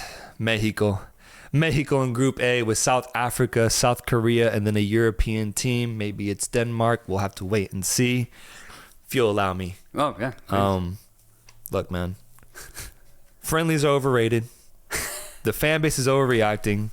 Do not underestimate magic. That's where I'm at with this Mexican national team. And here are the 3 biggest keys for Mexico in the World Cup at this moment. First and foremost, have to defeat South Africa. Have to. No ifs, ands, or buts about it. That is a game that we have to get 3 points in no matter what. This isn't to discredit South Africa. We will talk about them later. They are a good team. But this is the opening match of the goddamn World Cup. And this is a Mexico under a lot of heat, and maybe even more heat after we're matched up with Portugal in a friendly leading up to that game. We're going to have a lot of pressure on us. We have to win this game. I think a win is very doable. I think we can pull it off. And I think a win would give us so much confidence, because worst case scenario, coming off a win in the first match, I think we're damn near guaranteed third place. Worst case scenario after that. So win that game, and I think we'll be good. The second most important thing is we find out who we really are against South Korea, I think. Yeah. I think that match will determine what Mexico we're going to see at the World Cup. Is it a team that can be competitive in the round of 16, or is it a team that barely makes it out? Is it a team that disappoints and ends up getting grouped? Is it a team that in the round of 32 doesn't even compete whatsoever? We'll find out in that South Korea game, because on one hand, South Korea could ball out and potentially even top this group with the level of talent that they have. On the other, Mexico could find it within themselves to tie this match or even get a surprising result against the South Koreans, and now all of a sudden have 6 points in the World Cup. Those two things, those two matchups are just so important, man. And then the third key factor for me is specifically our midfield play. I really don't have any questions about our defense. I think our defense will be really solid if we're healthy. I don't even care about the whole goalkeeper debate. As long as Cesar Montes and Johan Vasquez are starting at center back, I think we have a really good defensive duo. For me, it's the midfield and the play of Edson, Gilberto Mora, and Marcel Ruiz. Edson is Edson. He typically puts in the same type of performances because of his role. There's not much change there. Gilberto Mora is the X factor for us. His form will dictate a lot of Mexico's success in this group. And then Marcel Ruiz. I want to see the best version of Marcel arrive at this tournament. The best version of Marcel Ruiz, I think, can be a very good midfielder. We've seen incredible levels so far in Liga MX, but I want to see it against elite talent at the World Cup. The midfield is everything. All in all, I have Mexico finishing in second as of right now. I have us getting second place in this group, qualifying automatically to the next round, and I would consider that overall a success. Yeah, and I just want to add to that how important and crucial and effective it's going to be to play at home. I'm really not doubting it. I think Mexico on home soil, they're going to recreate the magic that's happened before in previous World Cups, and Mexico will find a way to get out of this group. Not just in third, though. I'd say at least in second, truly. I'm with you. I think Mexico can navigate a way to get second place in this group. Might not be easy. Might get ugly against South Africa, I'm not man. saying it's easy at all. It might get ugly, bro. There might be a big loss against South Korea in the middle of all of it. There might be. But I do trust Mexico, especially with the identity that they have under Aguirre, to get second place in this group. I'm completely with you. That first game, man. I need us to get an early goal first 3 minutes. First 3 minutes, give me a goal against South Africa, and a weight would be lifted off my shoulders. I don't even care if they tie the game up after that. Just give me that goal to just free myself for a little bit, to feel that moment of excitement. I think we're going to get it. I think we're going to defeat South Africa. Close one against South Korea. And who knows who that European team might be. I think we can play them competitively. I really do. Let's move on to Morocco. Morocco in Group C with Brazil, Haiti, and Scotland. Walk me through your expectations for Morocco, because this is a team that made it all the way to the semifinals last World Cup. Yeah. I mean, one of the best stories ever. Has continued to play really good football. We've regarded them as the best team in Africa. Won the World Cup at the younger levels as well. But what's your expectation? What are you expecting from Morocco? Not just in the group stage sense, but overall in the tournament. Where do you see Morocco going? I think Morocco could definitely make a quarterfinal appearance. I think it's completely there. You look at star player Hakimi, and that's one example, but they also have a new addition in Brahim Diaz as well, who, I mean, honestly, is such a crafty player. I think the identity of Morocco hasn't really changed. They dominate the ball. They move it around very well. And again, they are dynamic out wide. That was such a feature for them at the World Cup, being very physical. Centrally, they get the ball, they do a little half press. They're so physical. When they win that ball, though, they're quick to send it out into the wings, and they have craft, they have dynamicism out wide, and that was why they were so successful in the 2022 World Cup. None of that has really changed, other than the players are just a little bit older. But maybe you could say that they're a little bit more experienced. That's why I think Morocco can still be very successful this year. And if they get a good draw in the quarterfinals, and maybe they do something crazy and go to the semifinals, I think for Morocco, it's just about focus. Because I think one big difference is in 2022, there was zero pressure. That's true. There was zero pressure on this side to perform. And they actually used that to boost them all the way to the semis. They were in an underdog in every single game. The biggest difference here is they're now expected to win the games that they should. That has not been stated for Morocco in the past. And I think a big indicator of how much that pressure is going to be is the AFCON that's happening in 1 week time, where they're hosting the tournament. Morocco have to go to the final. They have to go to the final on home soil, prove that they can handle the pressure of hosting a tournament, handle the pressure of defeating Africa's best. They do that, there's no doubt in my mind that Morocco can make a quarterfinal appearance. I'm with you. You just cooked. I completely agree. I'm expecting quarterfinals minimum for a team that I'm regarding as the best in Africa. It just has to be, and that means that they'll probably have to get an elite matchup, an elite result in the round of 16. Those round of 16 teams are looking very good based off of the simulations I've done. It's going to be a tough matchup, but if they're the best team in Africa, they have to win that game. Yeah. They have to. So I'm rooting for Morocco to go to quarterfinals. And I'm just excited, man, because being matched up against Brazil and potentially defeating them in the group stages would be a crazy scene, just to build that momentum. And they're going to get tested, not just by Brazil, but by Scotland as well, who's going to be looking to get points off of Morocco. Morocco's journey will be one to watch. On to Netherlands. The Netherlands in Group F with Japan, Tunisia, and then a European team. Why can't Netherlands win the World Cup? I would just say recent World Cup qualifying form has me worried. And it hasn't been bad. It hasn't been that bad. It hasn't been bad at all. But for me, I'm just not seeing the same fluidity in the midfield that I saw at the Euros. And I loved what Netherlands brought in that tournament. Now, it can be stated, maybe they just bring it out of thin air and play exceptionally good, cohesive football at the World Cup, and all of a sudden they're in a semifinal. That's the Netherlands experience. They can show up at any point, and all of a sudden, they're in a top 4 situation where they're vying for a finals appearance. It's always been in Netherlands, more so than Belgium. That's what's exciting about the Netherlands. I mean, they were in that crazy game against Argentina. If they had won that penalty shootout, what happens? Netherlands might go to the final and play France. Like, it's always there for them. That's what's interesting about this side. So yes, I'm worried about their recent form just because I think they can play so much better.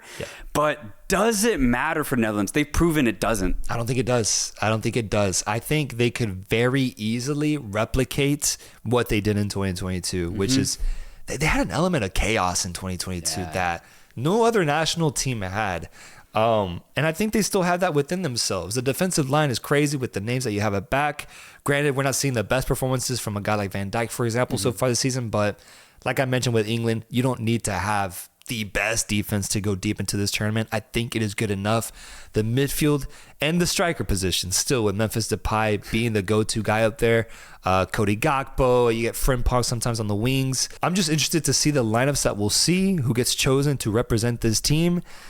And more so, I guess I just need the games to start now for the Netherlands because even at the Euros, they made it to the semifinals, losing to eventual runners-up in England, putting a really good game in that matchup.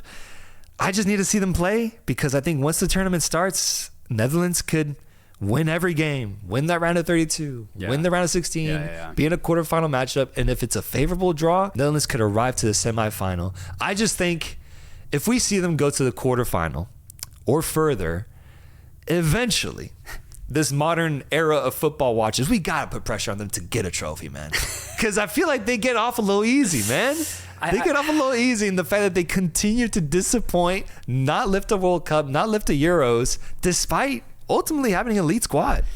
It is elite, but here's why I'll never really put it on them is because they just never have stars. Like, ever, man. If Memphis Depay is your best striker, I think that's just telling that, they don't have a go-to guy that truly shines at club level. He's a great player. Don't get me wrong. He's a hell of a player. But look at a guy like Frankie de Jong, plays for Barcelona, great midfielder, but he gets outshined by Pedri. You know, you could say that about a lot of their players. I'd say Netherlands' most notable player over the last 4 or 5 years has been Van Dijk, and he's a center back. You never put pressure on a team with your stars center back. Dijk has to lead them to the final. That'd be crazy. Exactly. That's never the narrative. So That's why I'll never really put pressure on Netherlands like the same way we did with Belgium when you had De Bruyne, Hazard, and Lukaku, guys up top that could change games. Netherlands have never really had that. So that's why I'll never really put pressure on them.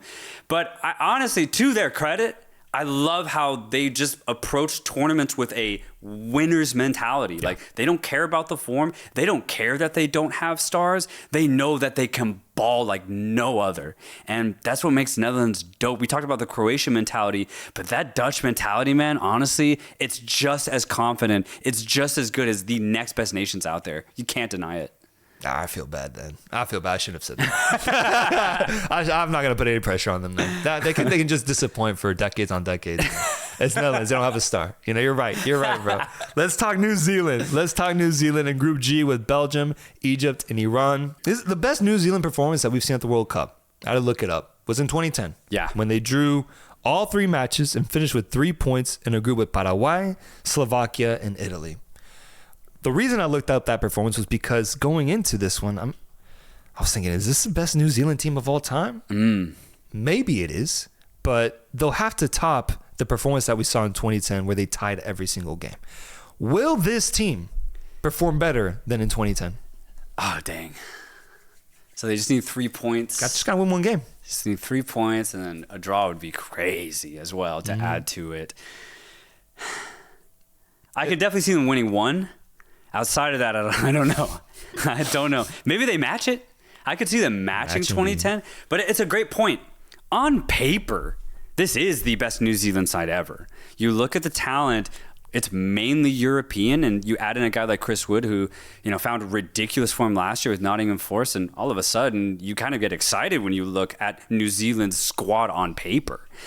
But it's kind of United Statesy in the sense that, sure, you have European talent, but does it work when you put it all together? That's what New Zealand's been struggling to find because they have good players, but it's not necessarily leading to goals. That's what's struggling right now with New Zealand. I think the football is good, the ideas are good, but it's not enough to keep a team at bay, and it's not enough for them to outscore their opponent. So I think we'll see a good display of football from New Zealand, but results-wise, I don't know if it'll be better than 2010.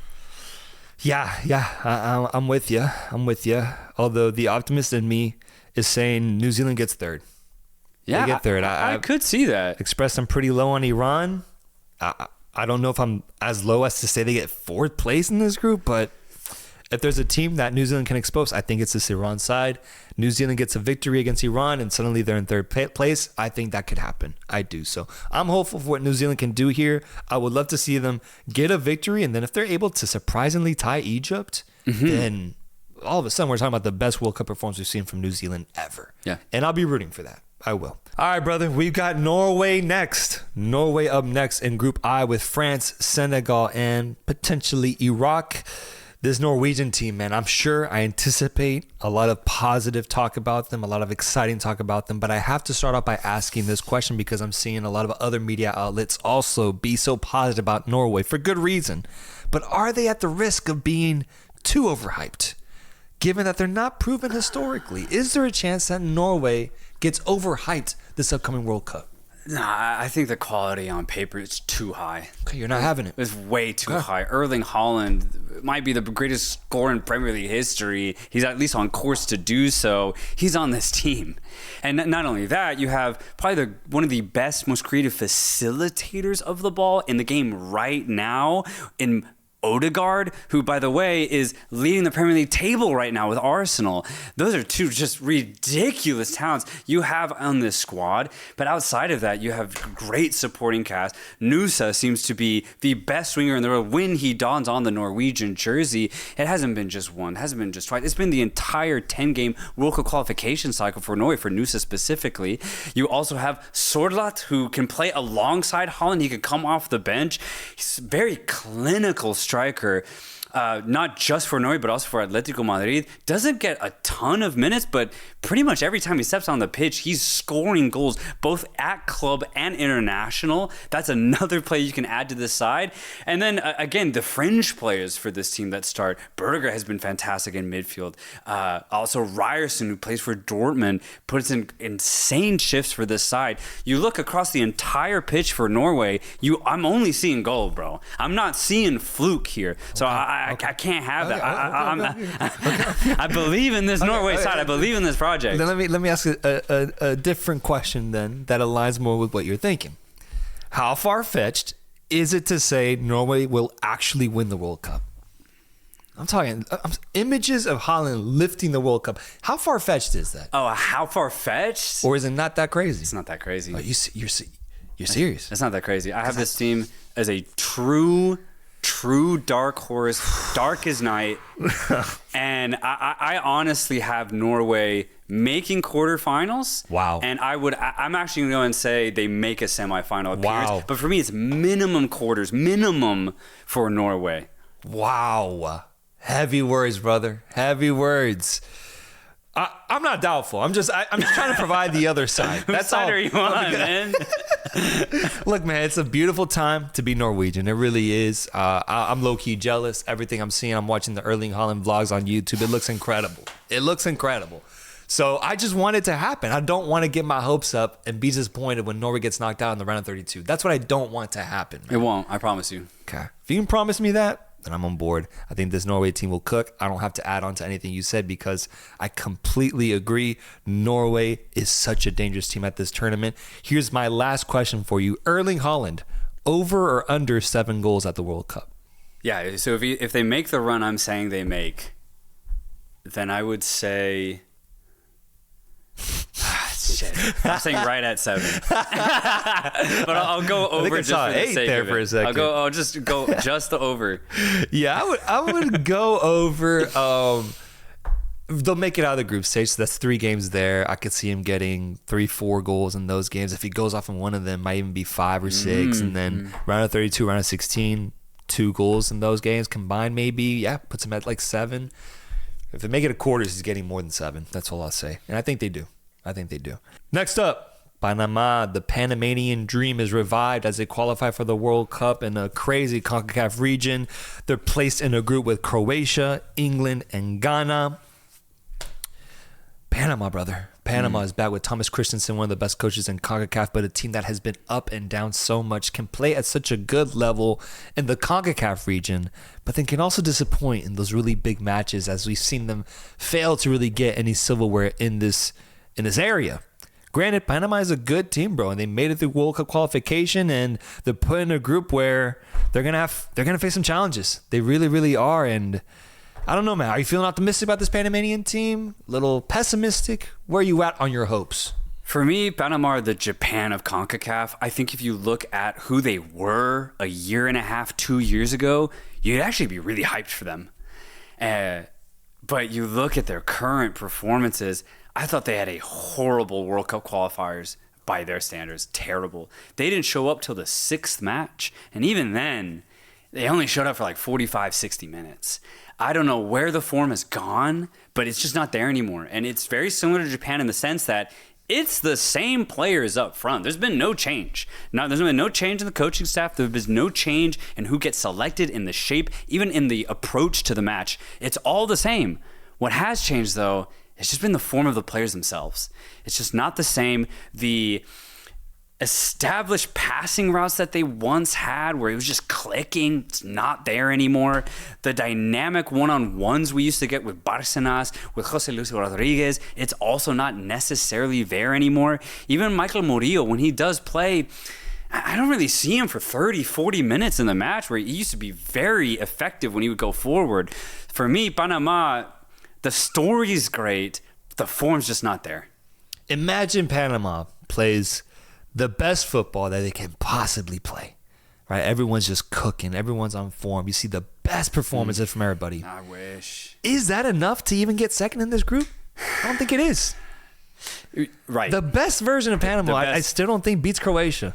It doesn't. It doesn't. It doesn't, unfortunately. Unfortunately, man. So I think what you just said there at the very end, the biggest positive for Panama is their story.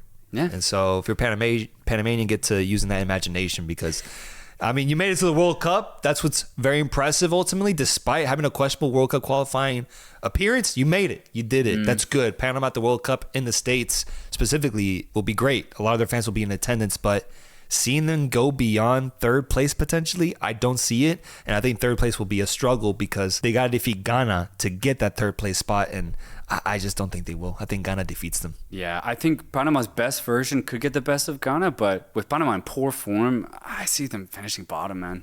Paraguay.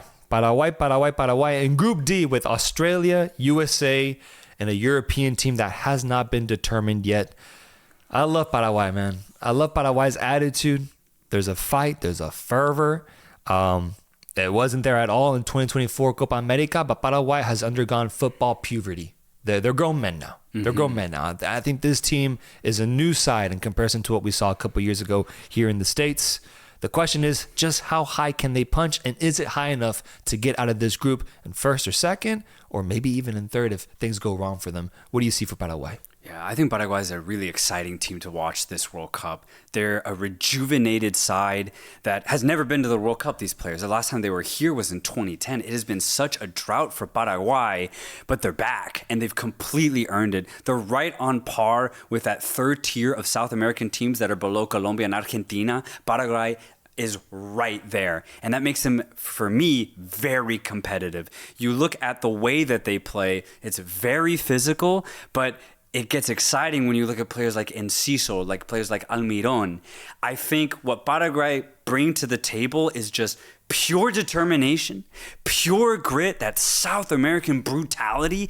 Paraguay has it to a maximum effect, and then you get flair up top. That's why Paraguay is exciting, and that's why, honestly, I'm hopeful that, maybe they can make a surprise round of 16 appearance. Yeah, I'll say I'm very confident that Paraguay gets second place in this group. I'm very confident. I think they're going to do it. I think they're going to beat Australia. I don't know if they get the result against the USA. I think the USA will actually get the result against them. But over that European team, I have Paraguay. I can confidently say defeating them and getting second place in this group, meaning that I agree. I see good prospects for them in the round of 32 and maybe even the round of 16 if they're able to make it there. I think it'd be a win if they make it to the round of 16 for this Paraguay squad. It would. I don't know if I see them going past that, but all things considered, seeing how low they were at the Copa America, I think it'd be a great turnaround just 2 years after the fact. Portugal is up next. This team, man, has everybody talking as they're in Group K with Colombia, Uzbekistan, potentially DR Congo, maybe Jamaica. Man, I love the energy around Portugal right now, man. Yeah. I really do. Ronaldo is cooking up in Saudi Arabia, still scoring tons of goals, and everyone's saying it. Everyone knows it. This is probably the best talent that he has been surrounded with in a Portuguese squad. They are deep, they are talented, they are skilled, and it's ridiculous, bro. Especially when you look at the midfield with Vitinha, Joao Neves, and Bruno Fernandes. It's the perfect midfield that Ronaldo has always wanted, and the amount of service Ronaldo gets, I think, will be very notable with this new iteration, with this new Portuguese team. Fullback combo, Nuno Mendes, Joao Cancelo is elite. Yeah. I think I have Portugal. I think I have them in the contender category. Yeah, you have to put them in the same category as England, a team that can definitely go to the semis and honestly vie for the World Cup title. That's how good this Portuguese side is. You already listed out the talent, and it is world class. And you also look at their recent form. Sure, they got a weird result against Ireland, but that was just Irish magic in Dublin. I don't know if anybody could honestly contest against that. Got to have a World Cup in Ireland one day, man. But outside of that, they've been good. Portugal have been very, very good. So I think looking at what they can do with this World Cup, if it all just clicks, which in the past it really hasn't in World Cups, but I back this team. I think the chemistry is the highest it's ever been, honestly, since 2016, and even that was involved a lot of luck. I'm very hyped about this Portuguese side. Same, dude. Same. I think the potential, what they represent, what they could do, could feed generations of football fans. Obviously, us Messi fans, we got treated to the perfect World Cup in 2022 with Messi winning it, but so much of the narrative is, can Ronaldo do that? Can he finally have his moment on the World Cup stage that apparently he doesn't care about based off of interviews that he said? But hey, I'll leave it at that. Either way, imagine he gets his moment with this Portuguese team. That'd be crazy, 40 years old, and it's players like Joao Felix, Bruno Fernandes all helping out in the quest for this beautiful moment that he has sought after. I think it'd be incredible, bro. I really do. And I think the fact that they're in Group K with some tough teams will set the standard for this Portuguese squad just right off the bat. If they can finish the group off by defeating Colombia, that's a crazy matchup to win. Confidence given, round of 32, round of 16, dominate. Yeah. And in the quarterfinals, based off the simulations I'm making, they face off against Argentina in that quarterfinal, and we get one of the best matches we've ever seen in World Cup history. That'd be fire, man. That'd be fire. That'd be crazy. And this would be a matchup where maybe Portugal can get the victory against Argentina. No, absolutely. It's not out of the question anymore. At that point, it's just going to be World Cup mayhem that decides who goes to the semis. And that's what the tournament's all about. Like history, big moments, players' biggest moments in their careers. That's why we watch the World Cup, and that's what we're going to see, man. I want it, man. I want it. But Switzerland might spoil the party. I'm just going to let y'all know ahead of time. Let's go over to Qatar. Qatar in Group B with Canada, Switzerland, and a European team that has not been determined. Is Qatar a nominee for worst team at the World Cup? I think it's between them, Haiti, Curacao. I think there's a lot of low teams at the World Cup. Definitely going to put Qatar in there. You look at their performances in Asia, it hurts me to say that they're AFC Asian Cup winners. Is an anomaly of a trophy, an absolute anomaly. It makes no sense that they actually did it because their performances as of late, it is just chaotic. There's no consistency with Qatar. They have a really open defense. They have fun players up top with guys like Akram Afif, for example. But when I look at the talent that's at the World Cup, Qatar's just at the bottom. I don't think they get a point in this tournament. Yeah. I don't think they do. Which is a sad thought, but hey, they're here. They made it through a grueling AFC World Cup qualification system. I think that's what they have to celebrate. But But at the tournament itself, I just don't see positive things happening. Against Canada, they're not going to win that matchup. Canada is going to have to take advantage of that moment and win. Switzerland, no chance. And then another European team, that's a terrible matchup for Qatar. I think Qatar fails to get a point at this tournament. Yeah. Staying in Asia, we have Saudi Arabia up next on the list. Saudi Arabia in Group H with Cape Verde, Spain, and Uruguay. First thing that comes to mind with Saudi Arabia is that performance that we saw in 2022, upset victory against Argentina. I mean, an incredible 2-1 result. Couldn't believe my eyes seeing that. Argentina going on to win the tournament after that game. But do you see an upset like that in the cards for this Saudi Arabian side in 2026? Is this team capable of the same thing? No, I see Saudi Arabia as also one of the worst teams at this tournament. I mean, the form has just completely disappeared in this side. They've had to go through different managers. They had an awful AFC Asian Cup. Gold Cup, throw that in there. Throw in the Gold Cup. I mean, Mancini could not figure it out for Saudi Arabia. They've had to go back to Hervé Renard, and he's done well, but it is just nothing of what it was back in 2022. They were the most offensive side, arguably alongside Japan in all of Asia. Now they're one of the worst offensive teams in Asia. Japan, South Korea, Uzbekistan, Jordan all have much better offenses than Saudi Arabia. Wow. Might even throw Australia in there. Saudi Arabia truly have one of the worst offenses in the AFC. It's not going to change. It's not going to change in the next 6 months. They're physical, but as we saw, the Gold Cup has a massive limitation. They can keep games tight if the opponent's not good. Yeah, this is a country that peaked in 2022 and is in decline. They're in decline. No X factors anymore. I think having Al-Dawsari be 35 years old now is not helpful. He's still putting up some numbers, but he's just not near the player he was in his prime. And going off of what we saw at the Gold Cup, I expect park the bus type of football from the Saudi Arabian side. But I think it's a shaky bus. It's a bus that can be broken. I think Uruguay gets a result against them. I think Cape Verde potentially gets a result against them as well, meaning that for me, I see Saudi Arabia getting 4th place. 3rd place would be a success. I think at any point would be a success for Saudi Arabia. I really just don't rate this team whatsoever. Scotland is at the World Cup. It'll be great to see the Scottish in attendance as they're playing against Brazil, Haiti, and Morocco. You excited? You excited about the Scotland dream? I don't care what happens, man. They already gave me the gift I needed by qualifying against Denmark in the fashion that they did. Yeah. McTominay scoring a bicycle kick. We saw a crazy curler to take the lead, and then we saw a half-pitch shot to just put the cherry on top for Scotland in front of that beautiful home crowd. The greatest footballing night in Scottish history. It's already happened, man. It's already happened. So I'm just so excited to see Scotland because they've completely deserved to be here. Give me another crazy game. I do not care what happens. And the thing is, they do have good players, man. So I think Scotland, at the very least, could get a surprising result. Maybe it's in that game against Brazil where the world is expecting Brazil to show up, but it's that Scottish fight, it's that Scottish fire that overtakes that Brazilian samba. Be very interesting to see. I think there's a chance for Scotland to get at least one crazy result in this World Cup. I agree. Brazil-Scotland will be cinema. It will be incredible to see.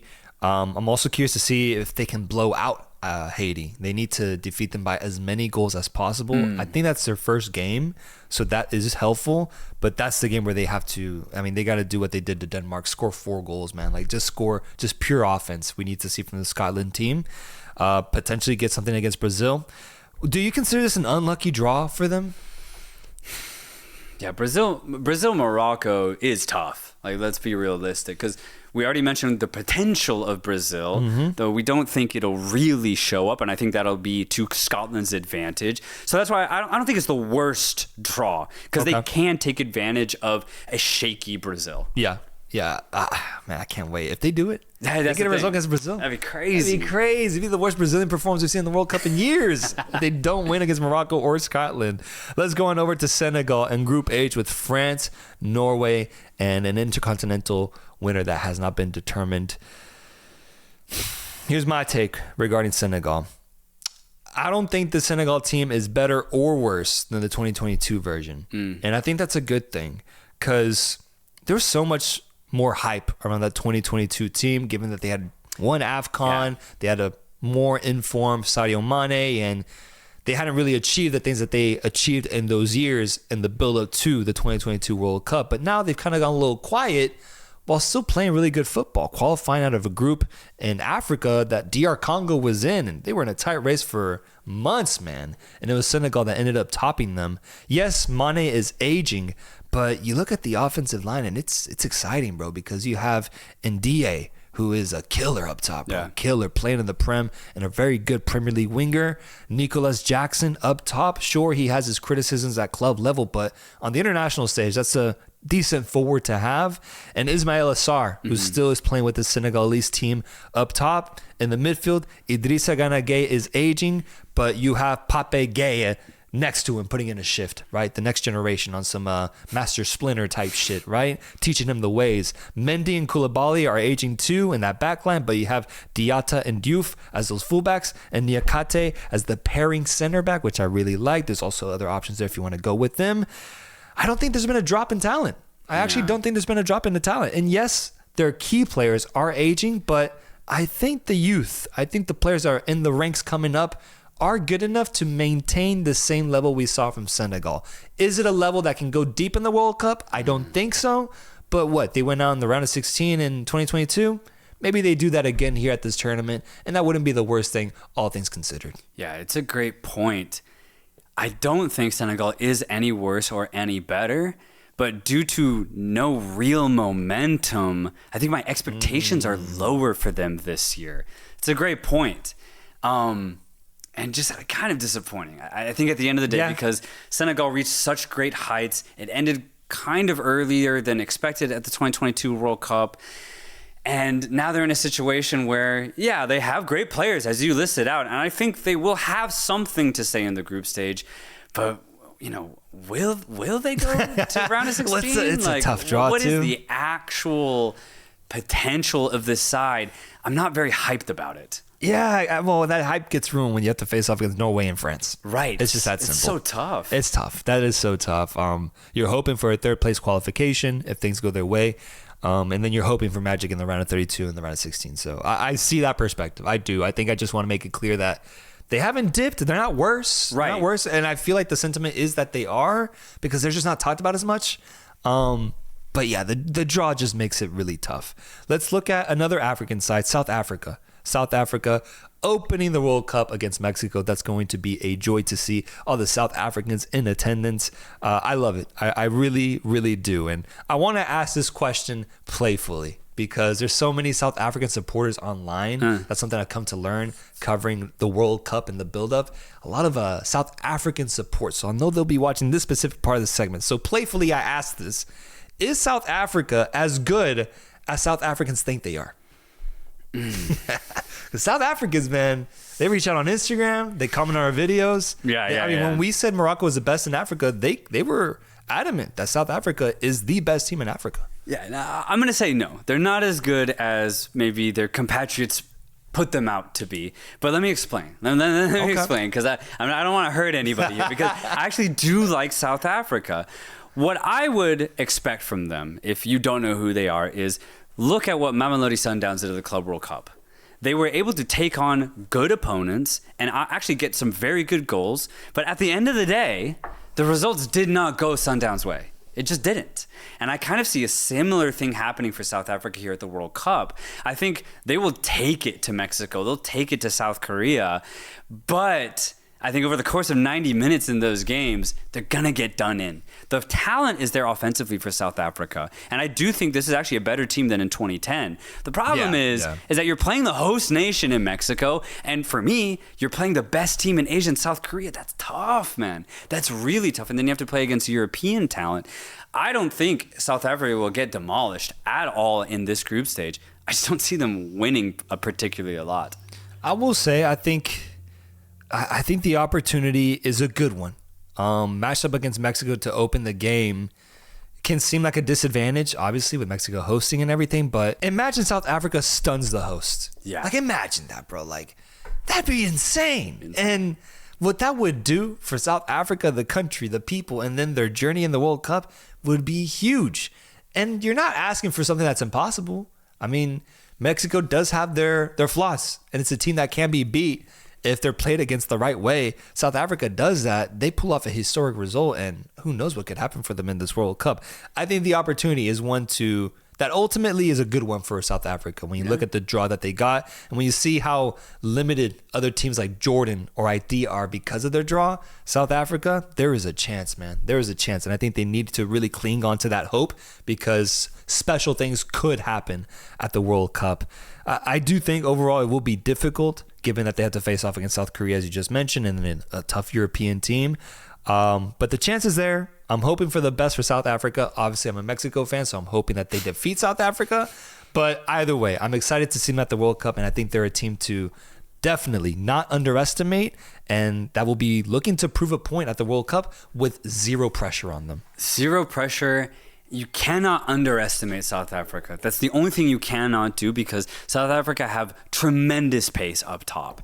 And that's where I will actually get nervous for Mexico, because if they just don't match up physically to South Africa, there could be a shot goal that all of a sudden, Mexico all of a sudden are now scavenging for an equalizer. And that's just not the situation you want to be in if you're the host. That's where I get excited for South Africa, because if they get underestimated, then all of a sudden, man, I think they can get a shot goal, honestly, in any of the three matches. If they score early on Mexico, that crowd is going to turn on Mexico, and they'll become South Africa fans by the 20th minute. That's what South Africa can experience. The vendors start selling South Africa jerseys in the stands. Yep, we could see something crazy happen. That's the South Africa take. Let's stay in the group with South Korea. South Korea, you just named it, the best Asian side in your eyes. I think it's a very tight call. But either way, I think South Korea, golden opportunity for Heung-min Son to make a run with this team. This is probably the best supporting cast that he has had. They were notable in 2022, but I think looking at the group that they have here, I actually have South Korea topping it. I do too. Yeah. I think South Korea are the best team in Asia. And if you want to use the point that Japan had the better qualification, Japan's next best opponent was a struggling Australia side. I think that has to be noted. And then outside of that, Japan's next best opponent was Saudi Arabia. Like, let's really take that into consideration. I think Japan had an easy group in comparison to all of the other Asian teams. I love South Korea because of their firepower. Heung-min Son, we've already seen what he can do. He's still balling out in LA with Los Angeles FC. I consider him to be one of the best attackers in all of Asia, even at his age. I think he's going to ball out for South Korea, especially since I think he knows, like, this is it for him. He's like in the last year of his physical prime. I think he'll still have something to give, and you just can't doubt Son. You really can't. He's been the leader, the captain of the South Korean side. One last go, and I think he knows, he understands that weight. I don't see him missing out on that opportunity. And here's the difference. He now has Lee Kang-in alongside him, who has been playing very well for South Korea specifically. Doesn't necessarily get the minutes you'd like to see him get at PSG, but I think the talent that he has, the raw talent, is the perfect pairing alongside the clinicality of a player like Heung-min Son. Then you look at the veteran presence in midfield. You have a guy like Lee Jae-sung, who's just been balling out for the last 10 years in the Bundesliga. I think his form is going to be crucial. He can facilitate the ball so well. What I also like about South Korea, though, is their wide players in fullback positions. They get up, and not only that, but they combine really well with the midfield. I just think it gives South Korea an extra dimension when they go forward. And then there's good stability with players like Hwang In-bom, who have found good form in Europe. I love the South Korean side. I know their form historically has not been great at World Cups. I get it. But I think there's something special offensively about this specific 2026 South Korea side. Yeah, I think the special nature of this team will be shown in the group stage by them topping it. I think that's what's going to happen. I think that'll be the peak of the South Korean team, because, I mean, all in all, I think I don't have Asia making it to the quarterfinals. I don't have South Korea, because what you're telling me is that they top their group, which would be incredible, but then they got to win a round of 32 matchup, a round of 16 matchup, two huge games. Two matchups that you just said, historically, we don't see them usually thrive in and prove themselves in.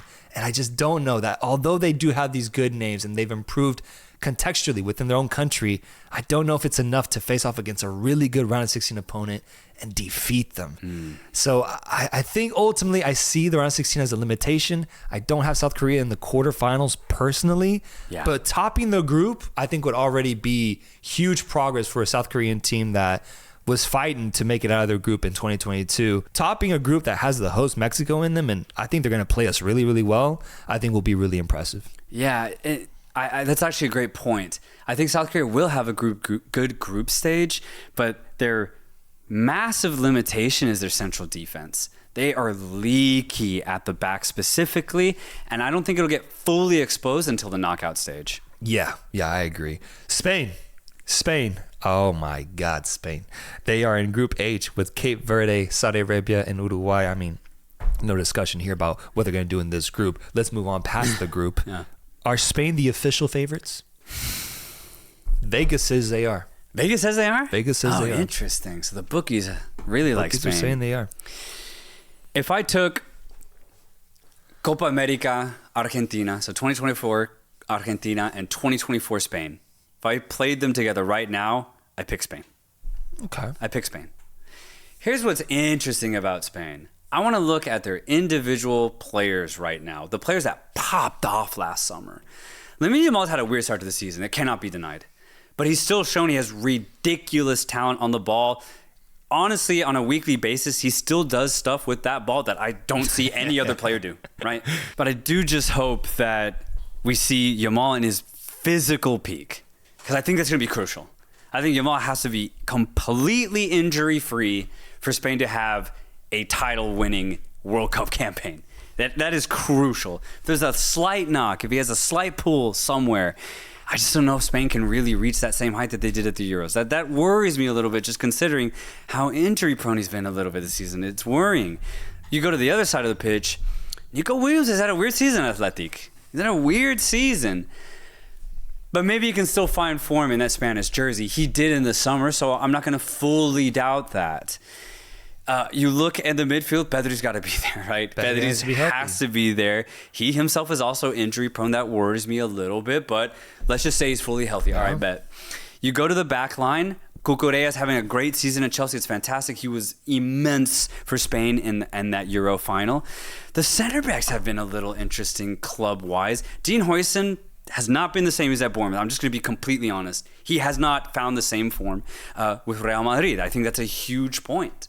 So I'm just saying there's a couple players that are a little bit... That's a big part of Euros, man. He's not even playing anymore, really. Exactly. Rodri up and down with injuries, too. Yeah. Them. And then striker position, it won't be Morata anymore, right? Exactly. So now there's questions. There's questions. And there's questions that start making me think, okay, there's a chance that Spain 2026 is just different from Spain 2024. And for that reason, I almost want to say Argentina might have a better chance when you look at title contention alone. Beyond that, though, I still consider Spain to be a top 2 side if you assume that form is good and that health is good for the Spanish side. So I'm very excited for what Spain can do because as we saw at the Euros, a top performing Spanish side, I do not think there's a team that can match them.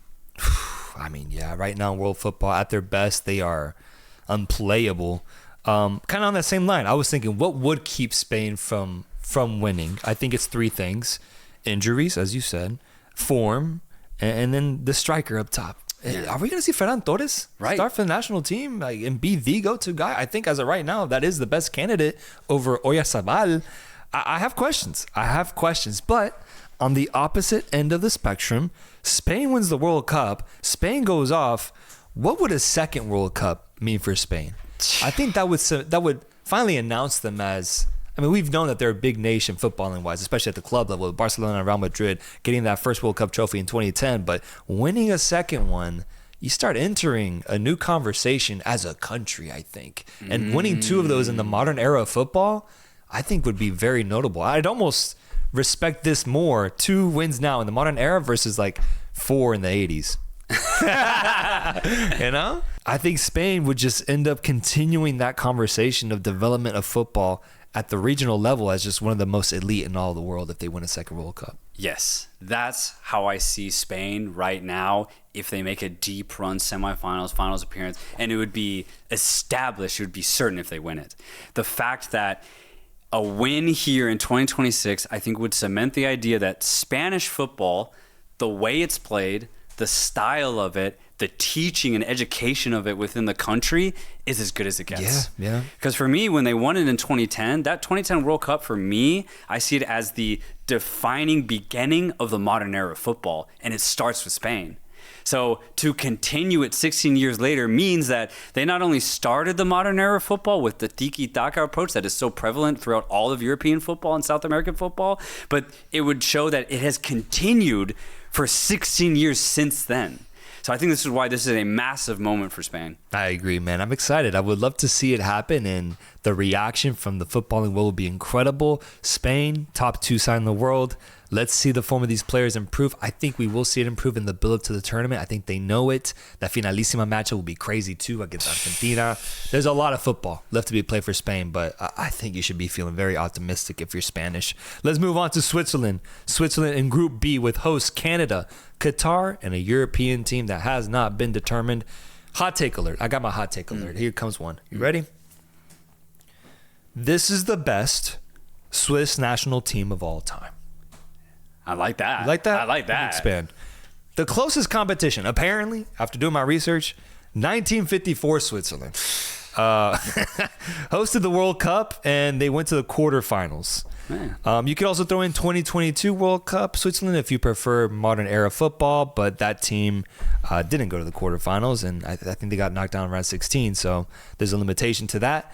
I think this is the best Swiss team of all time. What we're seeing them do, coming off of a very impressive Euros quarterfinal appearance, losing to eventual runners-up England in a penalty shootout, but playing very good football, and more specifically, the squad depth and chemistry I really, really like. They have a beautiful mix with Xhaka, Freuler, Rodriguez in that fullback position, Akanji in the back line, all over 30 years old, veterans, experienced players, but then you have a fiery front line, all in their prime, all under 28 years old, with Ndoye and Bolo and Ruben Vargas balling out for Sevilla right now. I think the squad depth, the quality of this team, the timeline that they're on, the results that they got in World Cup qualification in the past 2 years, and the chemistry is as good as it's ever been for this Swiss national team.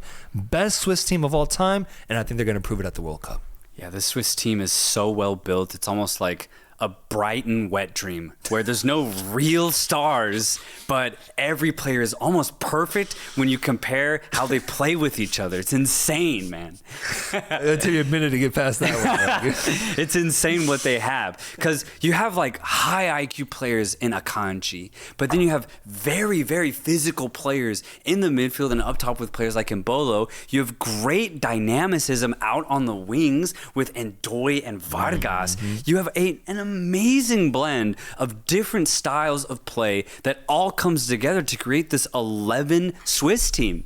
It's such a fun team. I'm telling you, it's one of those well-built national team sides, and it's just what a time to be Swiss, because it's just all about timing when it comes to international football, man. And it's dope to be a part of this. I like the Brighton comparison, because it almost feels like an international team being ran like a club. Yeah. It does. They don't have standout players truly, but there's a system in place that I really, really like.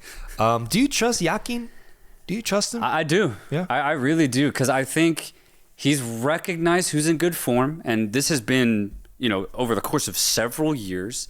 He's consistently called up the players that he likes, and I think he puts them in roles that actually amplifies their style of play. And he's dealing with 4 or 5 different styles of play when he builds this team. I think he just really understands the personnel that he has at his disposal, and it's why Switzerland is playing so well, why their chemistry is so high. I just think there's an immense understanding between player and coach. Yeah, I don't want to project too much, but the only part that worries me about their World Cup journey is that if they end up topping this group, which I think they will, it looks like they're set to face off against Portugal in the round of 16. Damn. That's what we would get. And that's a tough matchup, man. And best case scenario, they defeat Portugal, but what does that mean? They become the team that stops Portugal from facing off against Argentina in the quarterfinals. So best case scenario, the world of football hates them. Worst case scenario, they lose to this Portuguese team, and this team that I've touted as the best Swiss team of all time ends up going out in the round of 16. Ultimately, it would be disappointing, man. So, yeah, that's an interesting little obstacle of their journey. They defeat Portugal, though. I think the world will be like, holy shit, like they just defeated. They knocked out Ronaldo in his last World Cup, and they go to the quarterfinals. with probably a date against Argentina. Tough game, but I think they can play up to any team's level. Maybe not win convincingly, but they can play up to any team's level. Yeah. And they could challenge Argentina, I think, in a really competitive match. That's the thing. Swiss-Portugal is going to be a banger. And I would see that match as close to 50-50, which is shocking to say considering what we said about Portugal. And if they go through and play Argentina, I would also consider that match to be as close to 50-50 as possible. Switzerland are an insane team. What's interesting, what'll be fun to see is we talked about how Norway is a dark horse. Yes. And my reasoning was their star power is just elite. Odegaard, Haaland, Nusa, Sorloth. But for Switzerland, it's almost the opposite. They have really good quality that's just very well balanced throughout the entire 11.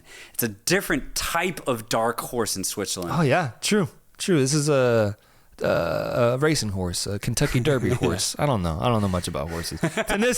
Tunisia's up next. Tunisia in a group with Japan, Netherlands, and a European playoff team. I feel like they got unlucky with this group, man. I feel like they got unlucky. This is a Tunisian team that also got unlucky in 2022 with the group that they got put in. They only conceded 1 goal in that tournament, man. 1 goal. And it still wasn't enough to qualify out. Still got eliminated. And in this group, I just think every game is going to be tough. It's going to be tough against the Netherlands, tough against Japan, tough against a European side. I think they got a little unlucky with this draw, man. Yes, but also at the same time, I just don't know how far Tunisia could go regardless of... Semifinal, bro. You're not seeing it. It's just hard, man, because... I'm going to use your Senegal approach here. I don't know if Tunisia is any worse or better than they were in 2022. That's actually a good thing. I think it's a great thing because what I expect from Tunisia is a very conservative approach to this World Cup where they're very organized at the back. They're not going to let a lot of holes occur throughout their defensive line. Problem is, up top, I don't really see it. I don't think they have the offensive players or the star power to really do anything up top. So I think Tunisia will put in another good performance like they did in 2022. But similarly, I don't think it's going to amass to anything. As in like 4th place? Yeah, type. It's to me, it's the fact that there's 2 European teams. I don't see them mixing well with a European squad. I do see them building off of the defensive performances in 2022. Being very organized, being very disciplined. Yeah. I think I still see a 4th place finish for Tunisia here, unfortunately. I think Japan is going to see them as the opponent where they have to get points up against, as well as that second European team will also see them as a team that they have to defeat. And Tunisia, lacks a lot offensively that I think will be exposed in this tournament. So I think it's harsh because they've had a great World Cup qualifying campaign. They're consistently one of the best teams in Africa. Yeah. But damn, grouped again at the World Cup would just be unfortunate. Yeah, like if they were an Ivory Coast situation and they had to play against Ecuador, for example, I would actually give them a much, much better chance. I just think the teams that they're playing in this group far too offensive for what they have to offer themselves. I actually written out, I think they can make it out in second in Group E, G, and H. Yeah. That's why I think it's a little unfortunate, man. Definitely. United States up next, my friend, as United States is in Group D with Australia, Paraguay, and a European team that has not been picked. The floor is yours. Look, man, I'm just looking at these last friendlies. It has gotten better and better and better every time we've taken the pitch, starting in that second week in September. And it's just got me hyped. I'm just going to be as hopeful as I can. I was so doubtful of Pochettino's approach in the summer, where he seemed to have a heavy reliance on MLS or a weirdly open-mindedness to bringing MLS players. And I was really, really doubtful that would work.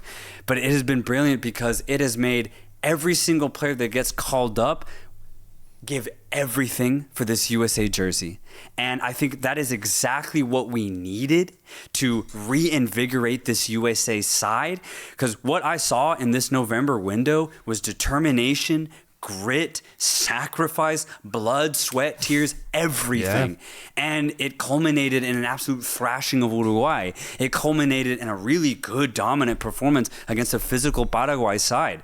Those are the type of wins that were completely barren for this USA side for the last 2 whole years. We have not gotten performances like that since then. And now we're finally getting them. And it's because of the mentality that Pochettino has instilled into this USA side. And I know the timeline has been short. I completely get that, but I think with this momentum that has been brewing for these last 3 months, we take it, we amplify it even further in March, we amplify it further again right before the World Cup. I'm not saying we win every match, but if the mentality is the same, I know we can fight. I know we can get out of this group. Give me a decent matchup in the round of 32. I think we can make a hell of a round of 16 appearance. And hell, man, honestly, I think with the talent at Pochettino's fingers, I do think this USA side has a quarterfinals appearance in them. It's going to be very difficult, but my God, man, when I dream about it, I do see something special, but it will be very, very difficult, but I'm still insanely excited for what this USA side can do.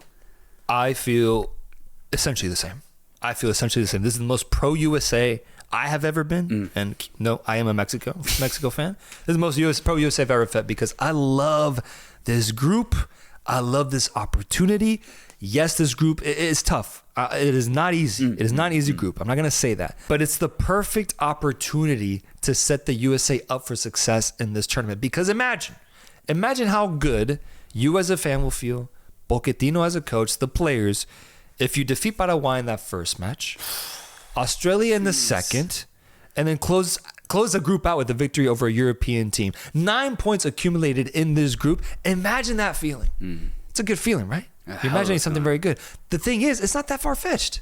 It's not that far-fetched to say the USA can defeat Paraguay at home, Australia at home, and a European team. I don't think it's that crazy. In comparison to some of these other groups and what we're asking Canada to do, if we're asking Canada to top their group, that's a different situation. But the USA here, I think, can truly go into the round of 32, as you said, with a lot of hope, a lot of momentum that I think is presented to them because of this opportunity. I think it's a special, special time for the USA. I'm behind you guys this World Cup, and I'm excited because I really do think there is a path here for USA to be the most successful CONCACAF team at this tournament, with potentially the chance to go to the round of 16 because playing out the tournament from the USA perspective, there's a chance that you get matched up with Belgium in the round of 16.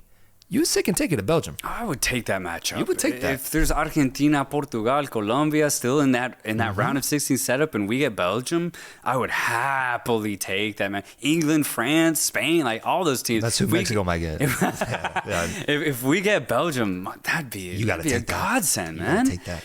But yeah, I like USA's prospects in this group. I don't think it's going to be easy, though. Like, I want to make that very, very clear. And truthfully, if you're Paraguay, if you're Australia, if you're that European team, you honestly could back yourself to take advantage of too much rotation in this USA side. Because one thing that I am a little worried about is who is that player that steps up in a 85th minute situation where we need a goal?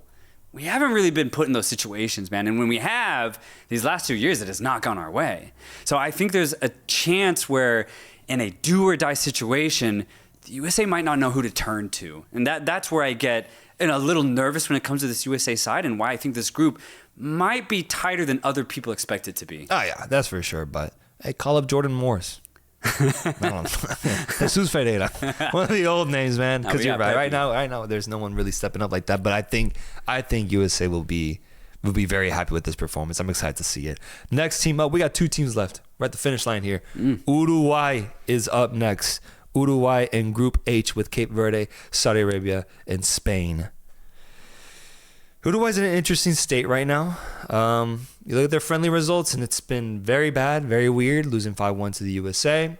You look at the player pool, I think that really represents the state of Uruguay, how so many other players are in either Liga MX in Uruguay and South America. And yes, they have the standouts that are in Europe, but I mean, I kind of think Ronald Araujo's situation represents Uruguay as a whole. I respect mental health. I actually really respect what Araujo's doing, taking a mental health break at the moment, not playing for Barcelona as he's facing a lot of criticism and pressure. He wants to take a moment. I respect that. That's fine with me. But at the same time, I think it represents the state of Uruguay as a country. Because it just ain't there, man. It just has not been there for this team.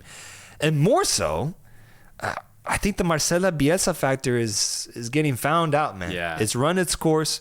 The man is 70 years old. I had to look this up. The oldest Uruguayan president at inauguration was Tabaré Vázquez, who was 75 years old. 5 years apart, brother. The oldest president that Uruguay has ever had, and Marcelo Bielsa right now. He's past it, bro. He's past it. I'm low on this Uruguay team. I don't think a new coach would even improve them that much. No. And I think it's a dire time to be an Uruguay fan. With that being said, I think they get second in this group. The one positive is they are physical, right? And they kind of show that in the Copa America. They showed it, I would say 50% of the time in South American qualifying. When Uruguay do play well, it's because they just bunker in and they make it absolute hell for their opponent to get close to their goal. That's what Uruguay's good at. But, man, when I look at what they have offensively, I just start looking elsewhere, man. Nothing gets me excited when it comes to this Uruguayan offense. If your best striker is Darwin Nunez, I think that's a big problem. I really do think so. If that's who you're relying on to score goals, then that tells me this next generation of Uruguayans have not stepped up to fill the shoes of Luis Suarez and Edinson Cavani, who at the end of the day are legends. And it's why Uruguay was so good in the 2010s. Oh my God. It's why we always considered Uruguay to be dark horses in those tournaments. Yeah. That was the peak of Uruguay. It's simply not there anymore for this side. I mean, you even look at legends back in 2010, Diego Forlán, and what he could do on the ball, the way he could create. I don't see Uruguay having any creative midfielders. It might be Valverde, and he's more of an engine player. That's how bad it gets creatively for Uruguay going forward offensively. That's why I'm not excited about this team this year at this World Cup. I'm really curious what Uruguayans in Uruguay think about this team. What currently is the emotion behind this squad? Are people optimistic? Are they also just as frustrated? I would love to know. So if you guys know in the comments, please do inform me. But as I said, I still think with all those issues, they're going to beat Saudi Arabia. And, they will. Cape Verde, I think they still slightly edge at the end of the day. At the very least, I see that being very competitive, and I see it as a golden opportunity for Cape Verde. But I could see Uruguay, probably having more fans in attendance. Yeah. Just picking themselves up for one game against this African side and beating them. And then, boom, you have Uruguay qualifying through in second place, despite how disastrous everything else has been. Last group to cover in this voyage that we've gone on covering all these World Cup teams. Team number 42, Uzbekistan. Uzbekistan in Group K with Colombia, Portugal, and potentially DR Congo. This Uzbekistan team representing the Asian region, put in a very, very tough group.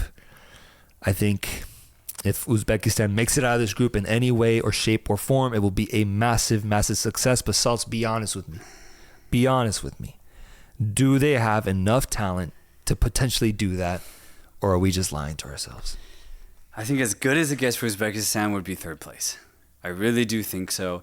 It would take a miracle. I think a true miracle for them to get second.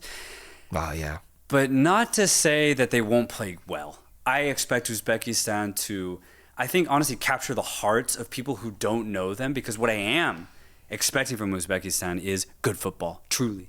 The way they move the ball, it is unique. It is with a verve and an energy that is of a good European side. Just the quality's a little bit low, and I don't mind that. For me, if you approach football with a progressive approach, I love that. And that's what Uzbekistan do.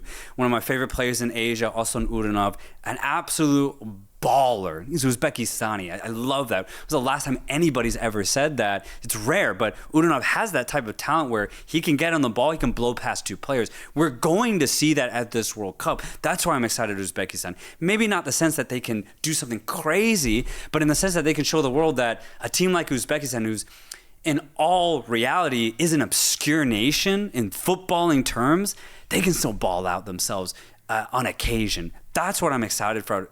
That's what I'm excited about when it comes to Uzbekistan. Yeah, that's why I think what we will see at the World Cup will be moments for Uzbekistan. A moment where on the break against Colombia or even in possession, they find a way to break through. Yeah. And then you can get a goal or at the very least create a dangerous opportunity, and they wake up the Colombian atmosphere and they're like, oh shit, we got an opponent here.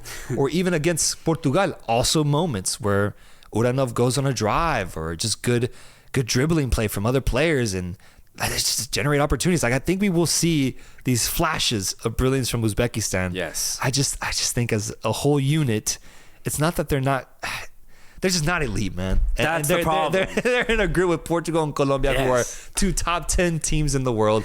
It's not fair, man. It's not fair. My head has been held down for Uzbekistan since the draw ended, bro. Yeah. And I'm just a little disappointed because their rise has been so notable. It's been so good. Had they had gotten a better draw, they maybe could have shown out in a better way. Oh, yeah. Because of this draw, it makes it really difficult. I think we'll still get good moments, but I don't think it'll result in qualification to the next round. I'm sorry. Folks, let us know. What do you think about all of these World Cup teams? That's 42 teams right there analyzed for you. Let us know if you disagree with any of our takes. If you agree, what do you think about your squad? What do you think about other teams? Who do you think is going to win the whole damn tournament? Let us know in the comment section down below. We'll be back soon with a weekend recap to recap all the biggest games in the club football scene. We'll see you guys very soon. Peace.